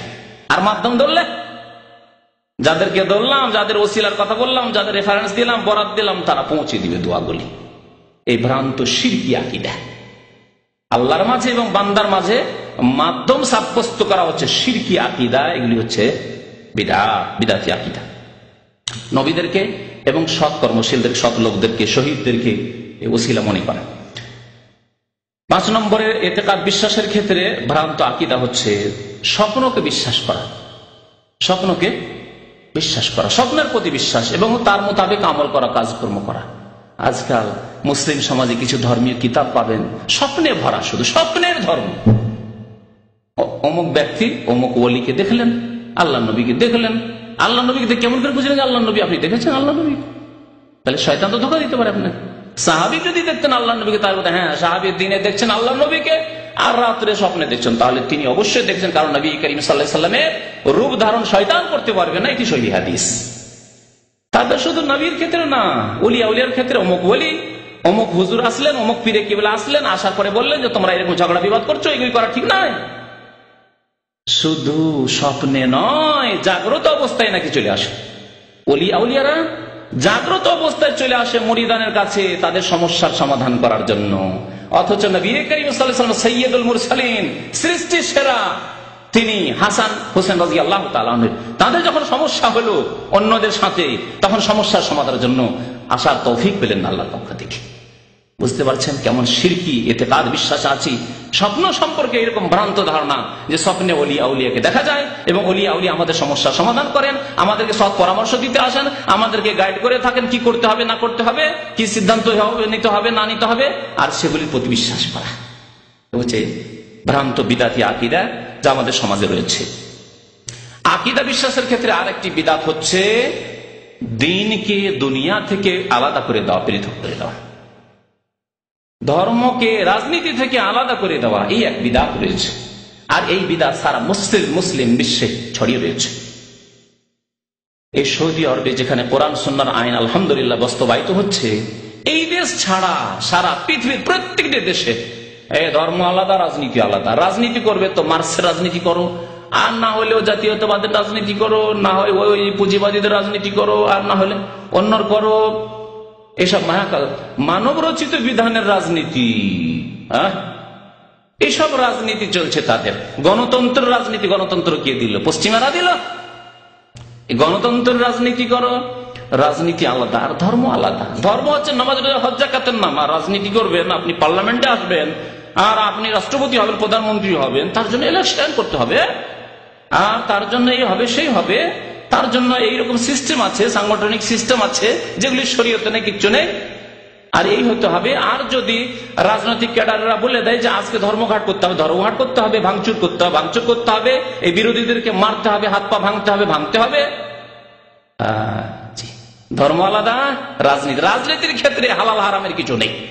রাজনীতির ক্ষেত্রে আবার জায়েজ না জায়েজ কি, আবার হালাল হারাম কি আছে? রাজনীতি করছে। তাহলে দ্বীনকে দুনিয়া থেকে আলাদা করে দেওয়া, রাজনীতিকে ধর্ম থেকে আলাদা করে দেওয়া, আর শিক্ষাকেও আলাদা করে দেওয়া। দুনিয়ার শিক্ষা, স্কুল কলেজ ইউনিভার্সিটি, যদি ডাক্তার ইঞ্জিনিয়ার হতে চান তাহলে স্কুল কলেজ ইউনিভার্সিটিতে চলে যান, সেখানে শুধু দুনিয়ার শিক্ষা, দিনের গন্ধ পর্যন্ত নেই। দিনের শিক্ষা কলেজ ইউনিভার্সিটিতে নেই। দিনের শিক্ষা যদি নিতে হয়, আর এতই আপনি ধর্মভীরু হন, আল্লাহ ভীরু হন, যান মাদ্রাসা আছে, কমি মাদ্রাসা আছে, আলিয়া মাদ্রাসা আছে, যান কিছু শিখান নিজের ছেলে মেয়েদেরকে, ওখানে শিখান। মাদ্রাসা মক্তব আছে, ওখানে বাচ্চাদেরকে কোরআন শেখান। তা হাফেজকে ভাড়া করে রেখে দেন, তার দ্বারা কিছু কোরআন শিখিয়ে দেন।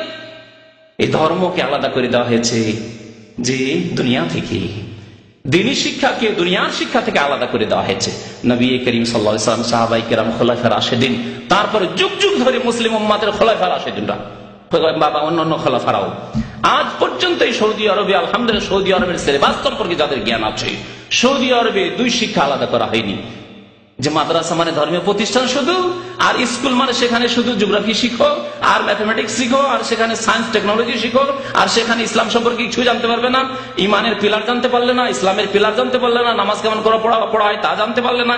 এইরকম প্রতিষ্ঠান কোথাও সৌদি আরবে আলহামদুলিল্লাহ পাবেন না। এই জন্য এটি হচ্ছে ইসলামিক দেশ, এটি হচ্ছে ইসলামিক দেশ। কারণ এখানে দ্বীনকে দুনিয়া থেকে আলাদা করে দেওয়া হয়নি। এখানে ধর্মীয় শিক্ষাকে দুনিয়ার শিক্ষা থেকে, সায়েন্স টেকনোলজি থেকে আলাদা করে দেওয়া হয়নি। একজন ইঞ্জিনিয়ার হবে, ডাক্তার হবে, তার সাথে তাকে অবশ্যই নামাজ, রোজা, হজ, যাকাত, বিধি বিধান, হালাল হারাম, আকীদা, শুদ্ধ আকীদা, আভ্রান্ত আকীদা সব শিখতে হবে। এর জন্য একজন আরব কলিগ যদি আপনার থাকে, দেখবেন সৌদি আরবে পড়াশোনা করি, তার ইসলাম সম্পর্কে, অথচ ইঞ্জিনিয়ার সে, অথচ মেডিকেল ডাক্তার, তার দিন সম্পর্কে যথেষ্ট জ্ঞান রয়েছে। আর ভারত বাংলাদেশে একজন ডাক্তার কেন, ইঞ্জিনিয়ার কেন, তো মাশাআল্লাহ হাজারে একটিও পাবেন না যে পিলার অফ ইমান জানে, পিলার অফ ইসলাম জানে, নামাজ ভালো করে শুদ্ধ পড়তে জানে, এটুকু জানে না, বাকি তো জানেই না হালাল হারাম। বরং অনেক শিক্ষিত লোকের কাছে শুনেছি, আমার কাছে এসে একজন বলছে, শিক্ষিত মানুষ, জেনারেল শিক্ষিত, কলেজ ইউনিভার্সিটি ডিগ্রি হাসিল করা মানুষ, বলছে আপনি কি বলেন, আমরা ব্যবসা বাণিজ্য করবো, সেখানেও আবার হালাল হারাম নাকি? সেখানে আবার সুদের ব্যাপার স্যাপার আছে, সুদ আবার হালাল হারাম, অর্থনীতিতে আবার ইসলাম কোথায় আছে?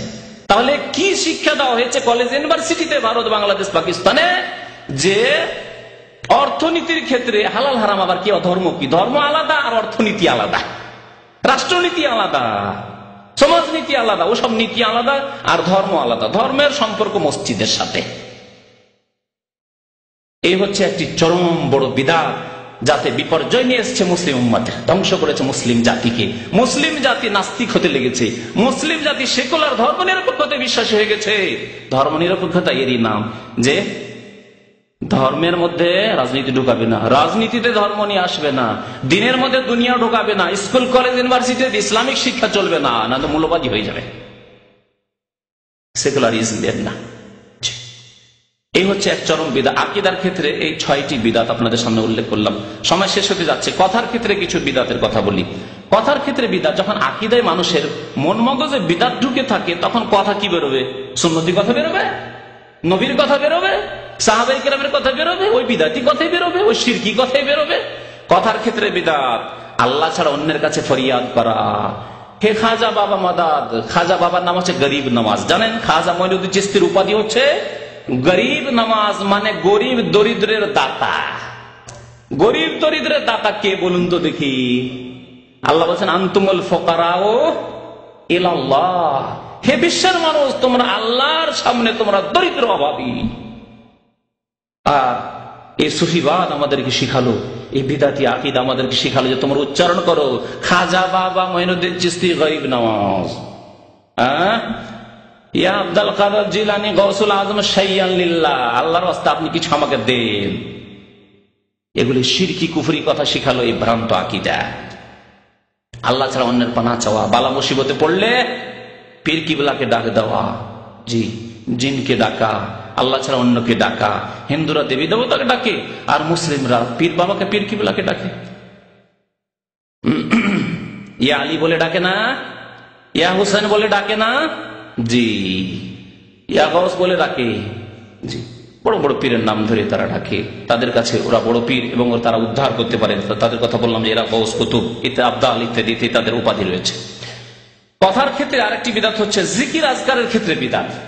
জিকির আজকারের ক্ষেত্রে, জিকির আজকার মানে, আমার জিকিরের আদবের বক্তব্য রয়েছে, শুনবেন। জিকির আজকার মানে উপমহাদেশের লোক বুঝে যে আনুষ্ঠানিক জিকির সম্মিলিত, বসে হালকা হালকা বানিয়ে, আর তার সাথে যে ওজিফাগুলি, জিকিরগুলি পীর সাহেব দিয়েছেন সেই জিকির, তারপরে তাতে 6 লতিফার জিকির, আর কিছু লোকের লতিফা না থাকলেও তাদের জিকিরের বিভিন্ন স্তর আছে।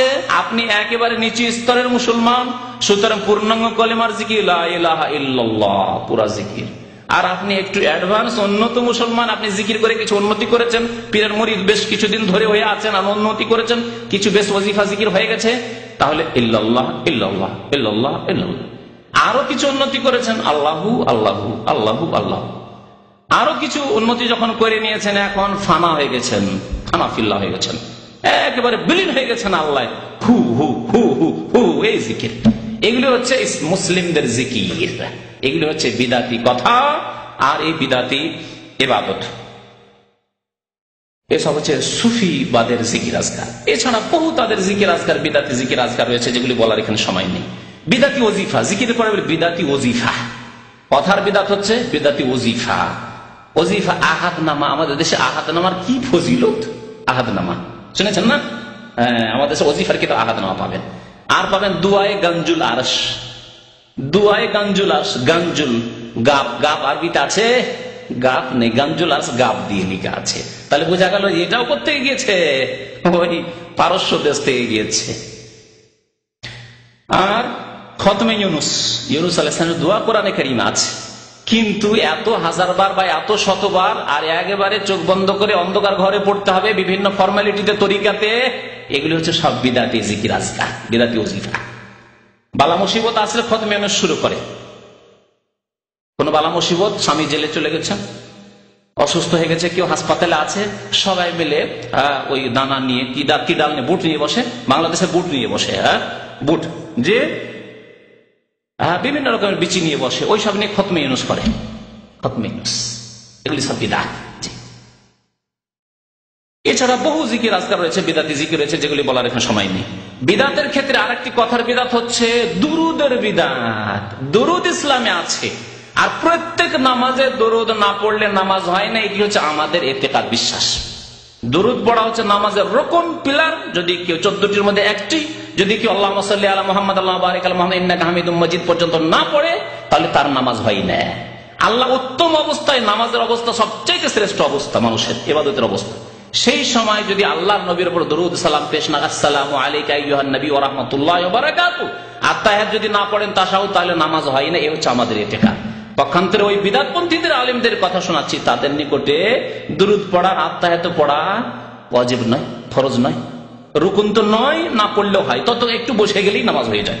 আত্তাহিয়াত বসে যদি আত্তাহিয়াত নাও পড়ে, আল্লাহুম্মা সাল্লি আলা মুহাম্মাদ নাও পড়ে, নামাজ হয়ে যাবে। তাহলে দরুদ কে পড়ে? আমরা পড়ি দরুদ। দরুদের ভক্ত কে? নবীর উপর দরুদ সালাম কে বেশি পেশ করে? আমরা পেশ করি। আমরা মনে করি যে নামাজ হবে না যতক্ষণ আপনি দরুদ সালাম নবীর উপর পেশ না করবেন সাল্লাল্লাহু আলাইহি ওয়াসাল্লাম। যতবার নবীর নাম শুনবেন বলবেন সাল্লাল্লাহু আলাইহি ওয়াসাল্লাম। মুহাদ্দিসিন কিরামরা এই আদর্শ আমাদের মাঝে ছেড়ে গেছেন, নবী করিম সাল্লাল্লাহু আলাইহি ওয়াসাল্লামের এই আদর্শ ছেড়ে গিয়েছেন। যে কোনো হাদিসের কিতাব খুলে দেখবেন কালা রাসূলুল্লাহ সাল্লাল্লাহু আলাইহি ওয়াসাল্লাম, সাল্লাল্লাহু আলাইহি ওয়াসাল্লাম ছোট্ট দরুদ পাবেন। নামাজের মধ্যে দরুদ না পড়লে নামাজ হবে না, সালাম না নবীর উপর পেশ করলে নামাজ হবে না।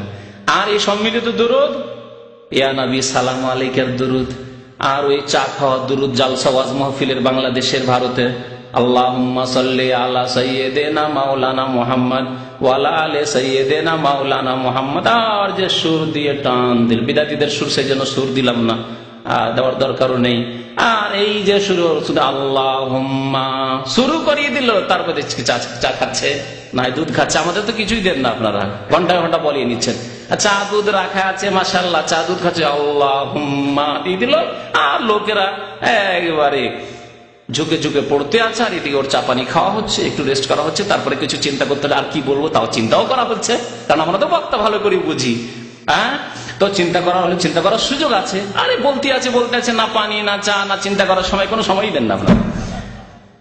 তো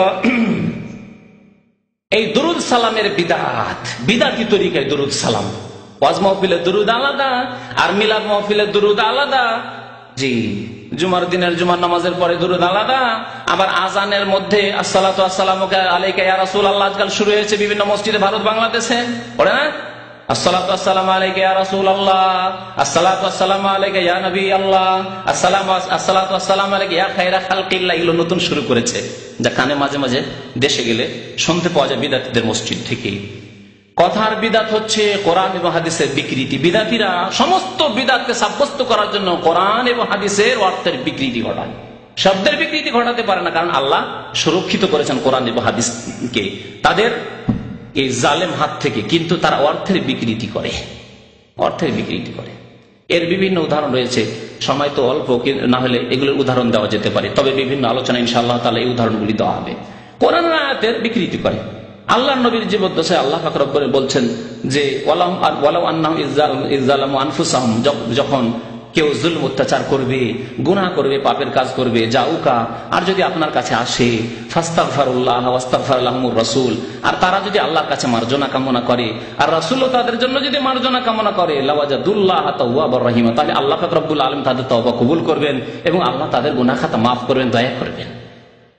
আল্লাহ নবীর জামানার কথা বলা হয়েছে বিশেষ ঘটনার প্রেক্ষাপটে, আর বিশেষ বিশেষ ঘটনার ক্ষেত্রে বলা হয়েছে এরকম ঘটনা ঘটেছিল, তখন বলছে এরা ভুল করেছে, এরা আসুক, আসার আল্লাহ নবীর কাছে ভুল স্বীকার করুক এবং আল্লাহ নবীর কাছে দরকার ইয়া রাসূলুল্লাহ আপনি আমাদের জন্য গুনাহ খাতা মাফের দোয়া করেন, আর আমরাও তওবা ইস্তেগফার করছি, তাহলে আল্লাহ মাফ করবেন। সোজা অর্থ এর। কিন্তু আল্লাহ নবীর ইন্তেকালের পরে কবর মাজার পন্থীরা বলে যে না, এখন আল্লাহ নবীর কবরের কাছে যেতে হবে, আর যাওয়ার পরে বলতে হবে ইয়া রাসূলুল্লাহ আমি ভুল করেছি, জিনা করেছি ইয়া রাসূলুল্লাহ, আমি চুরি করেছি, ডাকাতি করেছি ইয়া রাসূলুল্লাহ, আমি টাকা পয়সা বেঈমানি করেছি, অনেকদিন নামাজ পড়িনি ইয়া রাসূলুল্লাহ, আমি আল্লাহর কাছে গুনাহ খাতার তওবা করছি, আপনি আল্লাহর কাছে আমার জন্য একটু মাফ চেয়ে দেন, আমার জন্য আল্লাহর কাছে একটু দোয়া করে দেন। কবরের কাছে জায়েজ বলবে। দেখলেন কোরআন আয়াত কেমন বিকৃতি করে। এই অর্থ 1400 বছরের মুফাসসিরিনে কিরাম তারা বুঝেননি। আল্লাহ নবী সাহাবারা আল্লাহ নবী ইন্তেকালের পরে এই কাজ করেননি, সাহাবা তাবেঈনরা করেননি। সেই যুগে ভুল ভ্রান্তি হতো না, কেউ কেউ কবরের কাছে গিয়েছে আর গিয়ে বলেছে ইয়া রাসূলুল্লাহ ভুল করেছি, আপনি আল্লাহর কাছে একটু আমার জন্য ক্ষমা চেয়ে দেন। কেউ বলেছে এই তরিকা আছে? নেই তরিকা ইসলামে। এগুলি হচ্ছে কথার বিদাত। কথার বিদাতের মধ্যে হচ্ছে উচ্চারণ করার নিয়ত। প্রত্যেক কর্মের ক্ষেত্রে, ইবাদতের ক্ষেত্রে উচ্চারিত নিয়ত, নিয়ত করতে হয়, নিয়ত পড়তে হয় না। ভারত বাংলাদেশের অধিকাংশ মানুষরা নিয়ত কি করে? পড়ে, নিয়ত পড়ে। নিয়ত পড়া হচ্ছে কথার বিদাত, বাচনিক বিদাত। জোহরের নামাজ আবার ফরজ নামাজ, তাই বলতে হবে নামাইতু আন উসাল্লিয়া লিল্লাহি তাআলা আরবা রাকাতিন সালাতাজ যোহরে ফরিজাতান লিল্লাহি তাআলা মুতাওয়াজ্জিহান ইলাল কাবাতিশ শরীফা। আল্লাহু আকবার। কথার বিদাত আল্লাহ নবীও করেননি। এত নামাজ পড়েছেন তিনি, তার কোন নামাজে তিনি নামাইতু পড়েননি, আর সাহাবাই কেরাম করেননি, খোলাফায়ে রাশিদিন করেননি, তাবেঈন করেননি, তাবা তাবিন করেননি, ইমাম আবু হানিফাও করেননি, ইমাম শাফি, মালিক, আহমদ কেউ করেননি। তাহলে এলো কোথা থেকে? এলো কোথা থেকে? বিদাতি মোল্লাদের পক্ষ থেকে। বিদাতি মোল্লারা মূর্খ লোকদেরকে, জনসাধারণকে, কানাকে হাইকোর্ট দেখিয়ে দিয়েছে, পড়ে ঘর দেখিয়ে দিয়ে, কানা মানুষ তো বুঝবে না, অন্ধ মানুষ, হাইকোর্টে দেখিয়ে দিয়েছে, বিদাতে লিপ্ত করে দিয়েছে। আমার গিয়ার চেঞ্জ করতে হবে, এই বিদাত আবার বাচনিক বিদাতে গিয়ার চেঞ্জ করতে হবে। ফরজ নামাজে ফরিজাতান লিল্লাহ, আমি তো আরবি বুঝি, তাই গিয়ার চেঞ্জ করে দিলাম পট করে। আপনি তো ড্রাইভিং জানেন না, ইসলামের ড্রাইভিং জানেন? কোন জায়গায় বলতে হবে সুন্নাতান মুআক্কাদা লিরাসূলিল্লাহ সাল্লাল্লাহু আলাইহি ওয়াসাল্লাম, আবার কোন জায়গায় বলতে হবে সুন্নাতান গায়রে মুআক্কাদা বলতে হবে, কোন জায়গায় বলতে হবে নাফালান, কোন জায়গায় বলতে হবে তাহাজ্জুদান, কোন জায়গায় বলতে হবে সালাতুত তারাবিহ। এতগুলি গিয়ার, 2-4-5টা গিয়ার গাড়ির মধ্যে 4-5টা গিয়ার থাকলে না মুখস্থ করা যায়, এত গিয়ার কেমন করে চেঞ্জ করবেন আপনি? মহা মুশকিলে ফেলে দিয়েছে মুসলিম উম্মতকে বিদাতিরা। জি, রোজার জন্য বলতে নামাইতু আন আসুমা গাদান লাকা মিন শাহরি রমাদান, মিন শাহরি রমাদান, আমি না হয় আরবি বুঝলাম, এখন শাওয়াল মাসে 6 রোজা রাখবো, তো কি বলতে হবে? আপনার ক্ষমতা আছে? কয়জন লোক এখানে বলবেন? তাহলে এখানে যে গিয়ার চেঞ্জ করতে হবে, নামাইতু আন আসুমা গাদান সিত্তাম মিন শাওয়াল, গিয়ার চেঞ্জ করতে হলো। আবার সোমবারে যদি সোমবারে নিয়ত রোজা রাখি, নামাইতু আন আসুমা গাদান লিয়াউমিল ইসনা লিয়াউমিল খামিস, মুশকিল।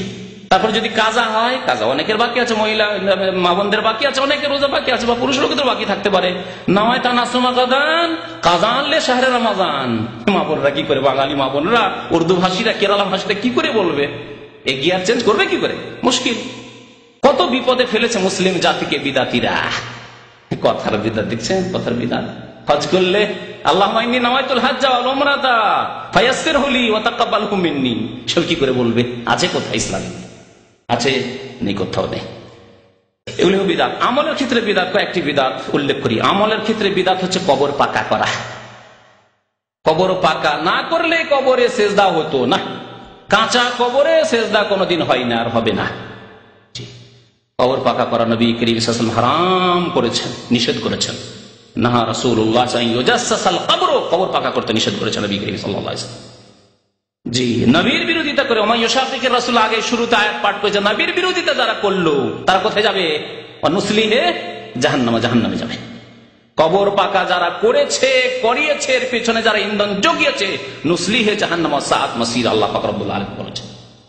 কবর পাকা করা এই আমল হচ্ছে শিরকের দিকে উম্মতকে ঠেলে দেওয়া। কবরের উপর ঘর নির্মাণ করা, গম্বুজ তৈরি করা। কবরের ওপর যে তৈরি আছে, ঘর তৈরি আছে, তাকে এত সাজসজ্জিত করা হয়। এবং ভারত, পাকিস্তান, বাংলাদেশ এসব দেশগুলিতে সরকারের বাজেট পাস হয়। মসজিদের জন্য হয়তো বাজেট হয় না, কিন্তু মাজারের জন্য অবশ্যই বাজেট হয়।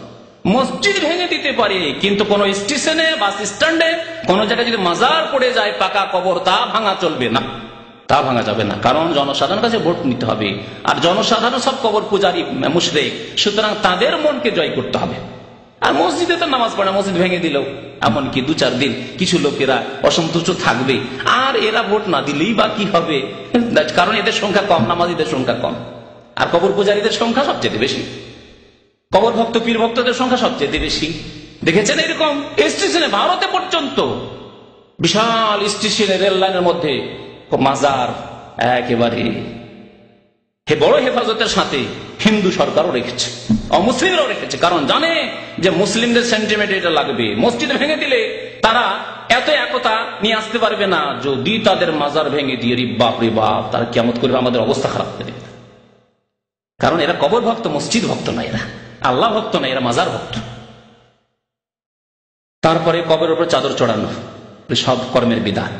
তাবিজ, বালা, জি, এসব হচ্ছে কর্মের বিদাত। নবী করিম সাল্লাল্লাহু আলাইহি ওয়াসাল্লাম শিরক বলে আখ্যায়িত করেছেন। বিবাহ শাদীর ক্ষেত্রে বিদাতের শেষ নেই। যদি বিবাহ শাদীর বিদাত বলি তাহলে 2-4 দিন আমাকে বলতে হবে। একটি আলোচনা রয়েছে, যদি এ সম্পর্কে বেশি জানতে হয়, বিবাহের সুন্নত বিদাত, সংক্ষেপে হলো মোটামুটি কিছু কথা জানতে পারবেন, যাতে আমাদের দেশের বিদাতগুলি সম্পর্কে জানতে পারবেন। বউ দেখার বিদাত, বন্ধু বান্ধব নিয়ে 10-15 জন বন্ধু বান্ধব, কলেজ, ইউনিভার্সিটির সমস্ত বন্ধু বান্ধব নিয়ে একদিন আপনার যে হবো স্ত্রী, তাকে সবাইকে দেখালেন। জায়েজ ইসলামে না হারাম? হারাম। তারপরে বিয়ে শাদী করে নিয়ে আসার পরে হাজার হাজার লোককে, শত শত লোককে দাওয়াত করলেন, আপনার ওলিমার দাওয়াত, সবার জন্য স্টেজে বসিয়ে দিলেন, আর টাকা পয়সা সবাই দিচ্ছে, উপঢৌকন দিচ্ছে, হাদিয়া তোফা দিচ্ছে, আর সবাই আপনার বিবিকে দর্শন করছে। আছে না নেই? এগুলি বিদাত নয়? জি, কত রকমের যে বিবাহ শাদীতে বিদাত রয়েছে। উকিল বাপের বিদাত, বাবা আছে, তারপরে বাবা বিয়ের মালিক হতে পারছে না, উকিল বাপ বানাবে, সারা জীবন ধরে উকিল বাপ থাকবে, আর ওই যুবতী মেয়ে ওকে বাপ বাপ করতেই থাকবে, আর ওর সামনে তার জন্য আর পর্দা নেই। এরকম বহু বিদাত বিবাহের ক্ষেত্রে রয়েছে। বিবাহের ক্ষেত্রে আর একটি বিদাত বিশেষ করে উল্লেখযোগ্য, কারণ এমন কোন পরিবার মনে হয় পাক আছে কিনা আল্লাহ জানে। 1000-1টি পরিবার পাক নেই আমাদের এই বিদাত থেকে, হিন্দুদের কাছ থেকে নেওয়া বিদাত। তা হচ্ছে যৌতুকের বিদাত। কোন প্রথার বিদাত? হিন্দুদের মধ্যে ছিল যে মেয়েকে দিতে হবে, আর তার সাথে টাকা পয়সা, ধন দৌলত দিতে হবে। মুসলিমরা শুরু করেছে, এই হারাম খাওয়া শুরু করেছে, যৌতুকের বিদাত। যার বাড়িতে মেয়ে পয়দা হয় তার মাথা ভারী হয়ে যায়, তখন হারাম পথ অবলম্বন করে যেই দিন মেয়ে জন্মেছে সেই দিন 20,000 টাকা ফিক্সড ডিপোজিট করে দেয়, যে 20 বছর পরে বিয়ে দেবো মেয়ের, আর এই 20,000 টাকা লাখ টাকা হয়ে যাবে, আর 1 লাখ টাকায় হয়তো বিয়ে শাদী, বা 2 লাখ টাকা বিয়ে শাদী সেরে দেবো। 20,000 40,000 টাকা ওই দিন থেকে ডিপোজিট করে হারাম পয়সা, ওই সুদের ওপর দিয়ে বিয়ে শাদী হয়। তাহলে এই বিবাহ শাদীতে কি করে বরকত হবে? জানি, বহু লোককে জানি যাদের মেয়ে ঘরে জন্মালে ফিক্সড ডিপোজিট করে দেয়, কারণ যৌতুক দিতে হবে, না হলে বিয়ে হবে না। হিন্দুদের সংস্কৃতি সভ্যতা সব নিয়ে নিয়েছি। ওজামে তুম হো নাসারা তো তামাদ্দুন মে হুনুদ। আল্লামা ইকবাল রহমতুল্লাহ বলছেন যে তোমাদের চাল কাটিং ছাটিং হচ্ছে তোমাদের খ্রিস্টানদের মতো, আর তোমাদের তাহজিব তামাদ্দুন, তোমাদের সংস্কৃতি সভ্যতা হচ্ছে হিন্দুদের। তোমাদের বিবাহ শাদী, আদান প্রদান সবকিছু হচ্ছে তোমাদের কবর মাজারে যাওয়া, আর ওই সব সিজদা করা হিন্দুদের মন্দিরের মতো। তামাদ্দুন মে হুনুদ, হিন্দুদের মতো তোমরা। আর ये मुसलमान है जिन्हें देख के शर्मा यहूद। হাইরে মুসলমান, তোমাদেরকে যদি ইহুদিও দেখে তবুও লজ্জা পাবে যে এরা কি করেছে। আমরা তো ধর্মকে বিকৃত করেছি, মুসা আলাইহিস সালামের ধর্ম কি, কিন্তু মুহাম্মদ সাল্লাল্লাহু আলাইহি ওয়াসাল্লামের সত্য ধর্মকেও এই মুসলিমরা বিকৃত করে ফেলেছে। যৌতুক এই হারাম, সুতরাং এই হারাম থেকে নিজেকে বাঁচাবেন, নিজের ছেলে মেয়েদেরকে বাঁচাবেন, নিজের পরিবারকে বাঁচাবেন। আল্লাহ যেন আমাদেরকে তৌফিক দান করেন। কর্মের বিদাত হচ্ছে মিলাদুন নবীর বিদাত, নবীর জন্মবার্ষিকী পালন করা। আর তারপরে শুরু হয়েছে প্রত্যেকের জন্মবার্ষিকী, প্রত্যেকের জন্মবার্ষিকী, মৃত্যুবার্ষিকী, আর বিবাহ দিবস, আর কত রকমের যে দিবস শুরু হয়েছে সবগুলি বিদাত। বাপদাদার, পূর্বপুরুষের, কখনো শ্বশুরের, কখনো স্ত্রীর, কখনো ছেলে মেয়ের জন্ম দিবস, বিবাহ দিবস, খাতনা দিবস, কত রকমের দিবস, যে যতগুলি দিবস পালন শুরু হয়েছে এগুলি হচ্ছে কর্মের বিধান, সবগুলি বিধান। ইসলামে যখন আল্লাহর নবীর জন্মবার্ষিকী পালন করা নেই, তাহলে আর কোন ব্যক্তির জন্মবার্ষিকী নেই। এইরকম যদি জন্মবার্ষিকী আর ছুটি দিতে থাকেন, তাহলে সাহাবায়ে কেরামদের জন্মবার্ষিকী আর মৃত্যুবার্ষিকী পালন করলে সারা বছর মাদ্রাসা স্কুল সব ছুটি থাকবে না, থাকবে না। আর ভারত বাংলাদেশে তাই হয়, অধিকাংশ দিনগুলি ছুটি আর ছুটি। আজকে পূজার ছুটি, আজকে জন্মাষ্টমী, তো আজকে ফাতিহা দোয়াজদাহাম, আর কোনদিন ইয়াজদাহাম, কোনগুলি মুসলমানদের তো কোনগুলি হিন্দুদের, আজকে অমুক পূজা তো অমুকের ওরস, এসবের ছুটি। সৌদি আরবে আলহামদুলিল্লাহ কোনো ছুটি নেই, ঈদ উল ফিতর, ঈদ উল আজহা, বাস ছুটি, আর কোনো ছুটি নেই। আর যদি গরমে ছুটি দিতে হয় সেটা বাধ্যই ছুটি দিতে হচ্ছে। আর ধর্মীয় ছুটি বলে ইসলামে কোনো ছুটি নেই। এইরকমই কর্মের বিদাত হচ্ছে শবে বরাতের বিদাত, শবে বরাতের বিদাত, শবে মেরাজের বিদাত। এইরকমই কর্মের বিদাত হচ্ছে মৃত্যুবার্ষিকী পালন করা, বিশেষ করে পীরদের মৃত্যুবার্ষিকী কি বলে জানেন? কে বলতে পারেন? ওরস। ওরস মানে হলো বিবাহ। আর পীরের মৃত্যু দিবস, আবার পীরের মৃত্যু দিবসকে ওরস কেন বলা হলো? রহস্য, এ ধর্মীয় রহস্য, বিদাতি ধর্মীয় রহস্য। আরবিতে ওয়াফাত বলা হয়, না হয় মত বলা হয়, তাহলে বলতেন যে মৃত্যু দিবস, মৃত্যুবার্ষিকী, এসব বলতেন। কিন্তু একে বলা হলো ওরস। কেন ওরস বলা হলো? ওরস মানে বিবাহ শাদী। বিবাহ শাদী হলে কি হয়? আজকে বিবাহ শাদী হয়েছে, তাহলে রাত্রে কি হবে? যুবক যুবতীর, ওই যে স্বামী স্ত্রীর নতুন যে বর আর কনে, এদের কি হবে? বাসর হবে, বাসর রাত। হ্যাঁ, পীরে কিবলারা যখন মারা যায় তখন আউযুবিল্লাহ, আল্লাহ সম্পর্কে তাদের বেয়াদবি, গোস্তাখি, বেয়াদবদেরকে আল্লাহ মাফ করবেন না। তারা মনে করে যে আল্লাহর সাথে তাদের বাসর হয়, সাক্ষাৎ, আউযুবিল্লাহ। সুতরাং একে তুলনা করা হয়েছে বিবাহ, মানুষের বিবাহ শাদী, যুবক যুবতীর বিবাহ শাদীর পরে মিলনের রাত, আর ওই সাদের রাতের সাথে তুলনা করা হয়েছে মৃত্যু দিবসকে পীরদের, ওরসের দিন, তাদের মানে বিবাহের দিন। ইয়াউমুল ওরস আরবিতে আরবরা আরিস বলে বরকে, আর আরুস বলে কন্যাকে। জি, আর এতে থেকে নিয়েছে পীরেরা ওরস। ওরস, আচ্ছা, মৃত্যু দিবস একবার হয়েছে বছর, তাই না? ওই দিনটি বছরে একবার আসবে। যদি হয়, ইসলামের তো নেই, তাহলে একদিন হওয়া দরকার। কিন্তু একদিনের ব্যবসা করে তাদের পেট ভর্তি হয় না, তাই একাধিকবার মাজারে কি লাগে? ওরস লাগে। শাহজালালের জীবনের একটা চটি কিতাব আমার কাছে আসলে এক ভাই নিয়ে পড়তে লাগলাম, কারণ বিদ্যার্থী কিতাব আমাদেরকে পড়তে হয়, তাদের সম্পর্কে বললে পড়ে শুনেই বলতে হয়। হ্যাঁ, অনুমান ভিত্তিক কোনো কথাবার্তা বলি না, আল্লাহ নিষেধ করেছেন, ওয়ালা তাকফু মা লাইসা লাকা বিহি ইলম, যে সম্পর্কে তোমার সম্যক জ্ঞান নেই সেই সম্পর্কে জবান খুলিয়ে না। আল্লাহু আ'লাম, বল আমি জানি না। শাহজালাল সম্পর্কে দেখি জেনে, শাহজালাল সম্পর্কে লিখতে বলছে, শাহজালাল বাবার মাজারে বছরে 3 বার ওরস লাগে। মৃত্যু হয়েছে বছরের একটি দিন, ঠিক না? আর 3 বার ওরস লাগে, কারণ ওরস লাগলেই ভক্তরা আসবে, আর ভক্তরা আসলে কিছু নজর নিয়ে, টাকা পয়সা নিয়ে আসবে, ওপর ঢকুন নিয়ে আসবে, তাহলেই তো আয় উপার্জন হবে। তাই বছরে 3 বার ওরস লাগে। আর এর ওপর চিন্তা করে নেন যে পীরদের কি অবস্থা, আর ওই মাজারগুলির কি অবস্থা, কি ব্যবসা চলছে। এরকম বহু বিদাত রয়েছে আকীদার ক্ষেত্রে, কথার ক্ষেত্রে, আমলের ক্ষেত্রে, বিদাত ছড়িয়ে রয়েছে ভারত উপদেশ, ভারত মহাদেশ, ভারত, বাংলাদেশ, পাকিস্তানে। আল্লাহ যেন আমাদেরকে বুঝার তৌফিক দান করেন এবং আমাদেরকে আমলের যেন তৌফিক দান করেন। আল্লাহ আমাদেরকে শিরক থেকে, বিদাত থেকে, কুসংস্কার থেকে, অনইসলামিক কাজ থেকে বেঁচে থাকার জন্য তৌফিক দান করেন। আল্লাহ আমাদেরকে নবী করিম সাল্লাল্লাহু আলাইহি সাল্লামের আদর্শ মোতাবেক সার্বিক জীবনে চলার জন্য আল্লাহ তৌফিক দান করেন, বলুন আমিন। আল্লাহ আমাদেরকে নবী করিম সাল্লাল্লাহু আলাইহি সাল্লামকে অন্তর থেকে ভালোবাসার জন্য তৌফিক দান করেন। নবী করিম সাল্লাল্লাহু আলাইহি সাল্লামের যথাযোগ্য হক আদায় করার জন্য তৌফিক দান করেন। নবী করিম সাল্লাল্লাহু আলাইহি ওয়াসাল্লাম এবং সাহাবায়ে কেরাম খোলাফায়ে রাশিদিনের পথে আমাদেরকে চলার জন্য আল্লাহ তৌফিক দান করেন। তাদের আমাদেরকে শাফাআত যেন দান করেন। নবী করিম সাল্লাল্লাহু আলাইহি সাল্লামের আমাদের শাফাআত যেন দান করেন। নবী করিম সাল্লাল্লাহু আলাইহি ওয়াসাল্লাম হাউজে কাউসার থেকে আমাদেরকে যেন পানি পান করার তৌফিক আল্লাহ দান করেন, সুযোগ দান করেন।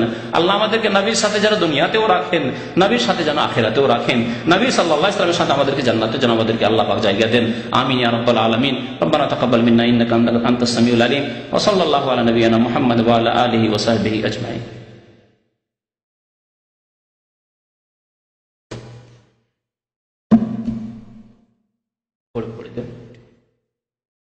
আমাদের দেশে নিয়ম আছে, একজন ইমাম সাহেব কোরআনের খতম, তাই না? কোরআনের খতম, আবার দুয়ার জিকিরেরও খতম হয়, সব রকম খতম হয়। দেখেন, কোরআন খতম করা, নিজে যদি খতম করেন এটি হচ্ছে ইবাদত। কোরআন তেলাওয়াত ইবাদত, এক একটি অক্ষরে 10 নেকি করে রয়েছে। কিন্তু কোরআন খতম করার জন্য কিছু লোকে ভাড়া করে নিয়ে আসবেন, সে পয়সা দিয়ে হোক, আর ভালো খাবার খাওয়াবেন, এই আশায় তারা আসছে। কারণ গরিব মানুষ, অধিকাংশ গরিব মানুষ। আর ওই ভালো খাবারগুলিও বড় লোকদের বাড়িতে পাওয়া যায়, আর বড় লোকরা তো নিজের ছেলে মেয়েদেরকে কোরআন শিখাবে না, এই সুযোগে তারা কিছু ভালো খাবার, মুরগা মুসাল্লাম খেতে পায়। তো এই আশায় তারা আসছেন, না হইলে আসতো না। আপনার বাড়িতে ভালো খাবার দিয়েন না, শুধু একদিন ফ্রি পড়িয়ে দিন, একদিন বাস। এক মাদ্রাসার, এক জায়গার, এক গ্রামের হুজুর হাফেজদেরকে একদিন সারাদিন কোরআন খতম করিয়ে নেন, একটি পয়সাও দিয়েন না, আর একবার খেতেও দিয়েন না। জাযাকাল্লাহু খায়রান, আল্লাহ যেন আপনাকে নেকি দান করেন। আর তারপরে কোন একদিন ডেকে দেখিয়েন, আসবে? কখনো আসবে না। এটি পেটের ব্যবসা নয়, পেটের ব্যবসা। আল্লাহ বলছেন, ওয়ালা তাশতারু বিআয়াতি সামানান কালিলা, আমার আয়াত অল্প মূল্যের বিনিময়ে বিক্রয় করিও না। আমার আয়াতকে, কোরআনে কারীমকে অল্প পয়সার বিনিময়ে বিক্রি করিও না। অর্থাৎ দুনিয়াতে ভালো খেতে পাবে আর কয়টা টাকা পাবে, সেই জন্য কোরআন তেলাওয়াত করতে যাবে বাড়ি বাড়ি, এসব কাজ করিও না, আল্লাহ হারাম করেছেন। কোরআন তেলাওয়াত ইবাদত, যেমন নামাজ পড়া, এটা কি আপনি মেনে নিতে পারছেন? কোরআনেরটা যেহেতু বিদআত চালু আছে, সেজন্য হয়তো মেনে নিচ্ছেন। আপনি কি মেনে নিতে পারছেন যে একজন হুজুরকে ডাকবো আর আমার বাড়িতে সারাদিন সে নামাজ পড়বে, নফল পড়বে, সকাল থেকে নিয়ে বলে, হুজুর আপনি 100 রাকাত আমার বাড়ি নফল পড়ে দেন, বরকত হবে। আপনি হুজুর মানুষ, আল্লাহওয়ালা মানুষ, আপনি আমার বাড়ি নফল পড়ে দেন, আপনাকে 200 রিয়াল 500 রিয়াল দেব। মেনে নিতে পারবেন? মানবেন না, কারণ এটি অচেনা বিদআত, আপনি চেনেন না। আর যে বিদআতটির সাথে পরিচিতি আপনার হয়ে গেছে, খতম, অসুবিধা নেই, কারণ আমাদের যে হুজুররা করছে দুটি বিদআত, একই কথা। কোরআন তেলাওয়াত ইবাদত, নামাজ পড়া ইবাদত, নফল এবার নামাজ পড়াটিকে মেনে নিলেন না আপনি, আর ওটা কি করে মেনে নিচ্ছেন? বিদআত খবরদার করবেন না। নিজেরাই কোরআন পড়বেন, বাড়িতে বরকতের জন্য নিজেরা কোরআন পড়বেন। আর যে সময় পড়তে পারছেন না, শুনবেন, কোরআন ক্যাসেট লাগিয়ে দেন আর কোরআন শোনেন না। যে সময়গুলিতে কাজকর্ম করছেন, আপনার পরিবার কাজকর্ম করছে, শোনেন, কোরআন শুনতে থাকেন। ফ্রি আছেন, কথা বলছেন না, হ্যাঁ কথা বললে কোরআন বন্ধ করে দেন, কারণ আল্লাহর কথা চলবে আর আপনি কোরআন চালু রাখবেন, তা চলবে না, সেটি আলাদা কথা।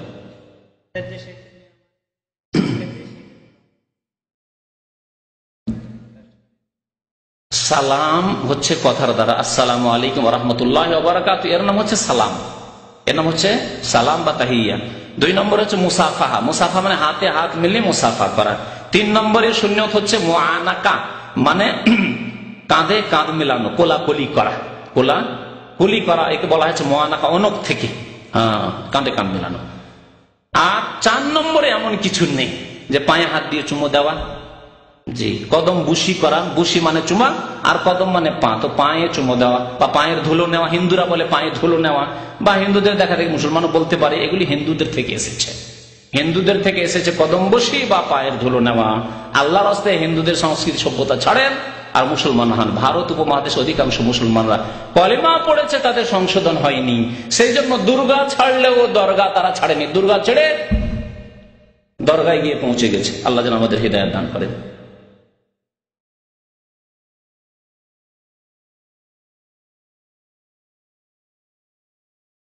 আমাদের দেশের কোন এক বক্তা হিন্দুদের জন্য মন্দির বানিয়ে দিয়েছে রাজনৈতিক স্বার্থে। আমি তো আগেই বলেছি যে এসব গণতন্ত্রের রাজনীতি হচ্ছে স্বার্থের রাজনীতি, কারণ লোকজনের ভোট না নিলে তো নেতৃত্বে যাওয়া যাবে না। সুতরাং এই ক্ষেত্রে মানুষকে রাজি করতে হবে। আল্লাহকে রাজি করা শুধু যথেষ্ট না, তাদেরকে মানুষকে রাজি করতে হবে।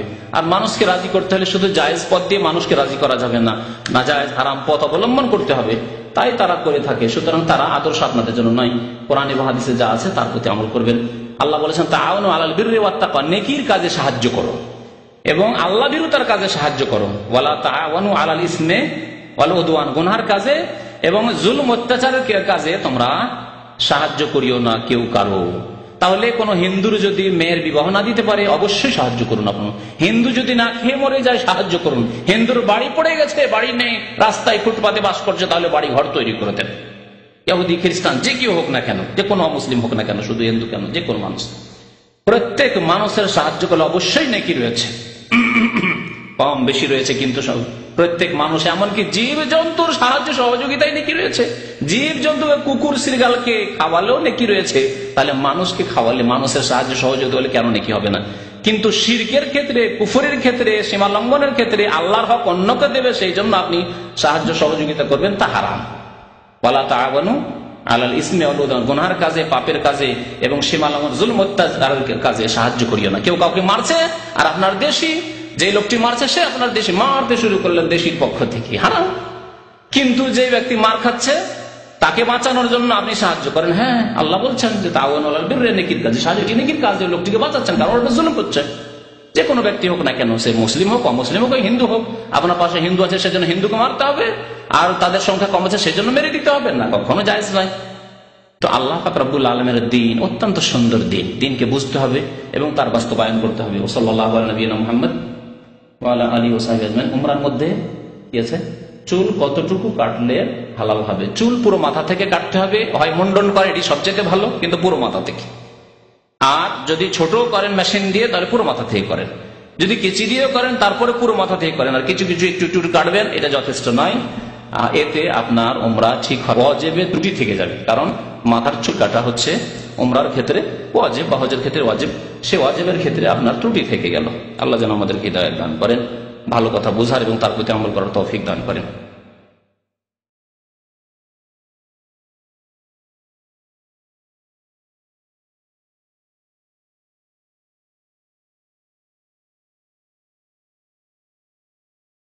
قال رسول الله صلى الله عليه وسلم: لأن يهدي الله بك رجلا واحدا خير لك من حمر النعم.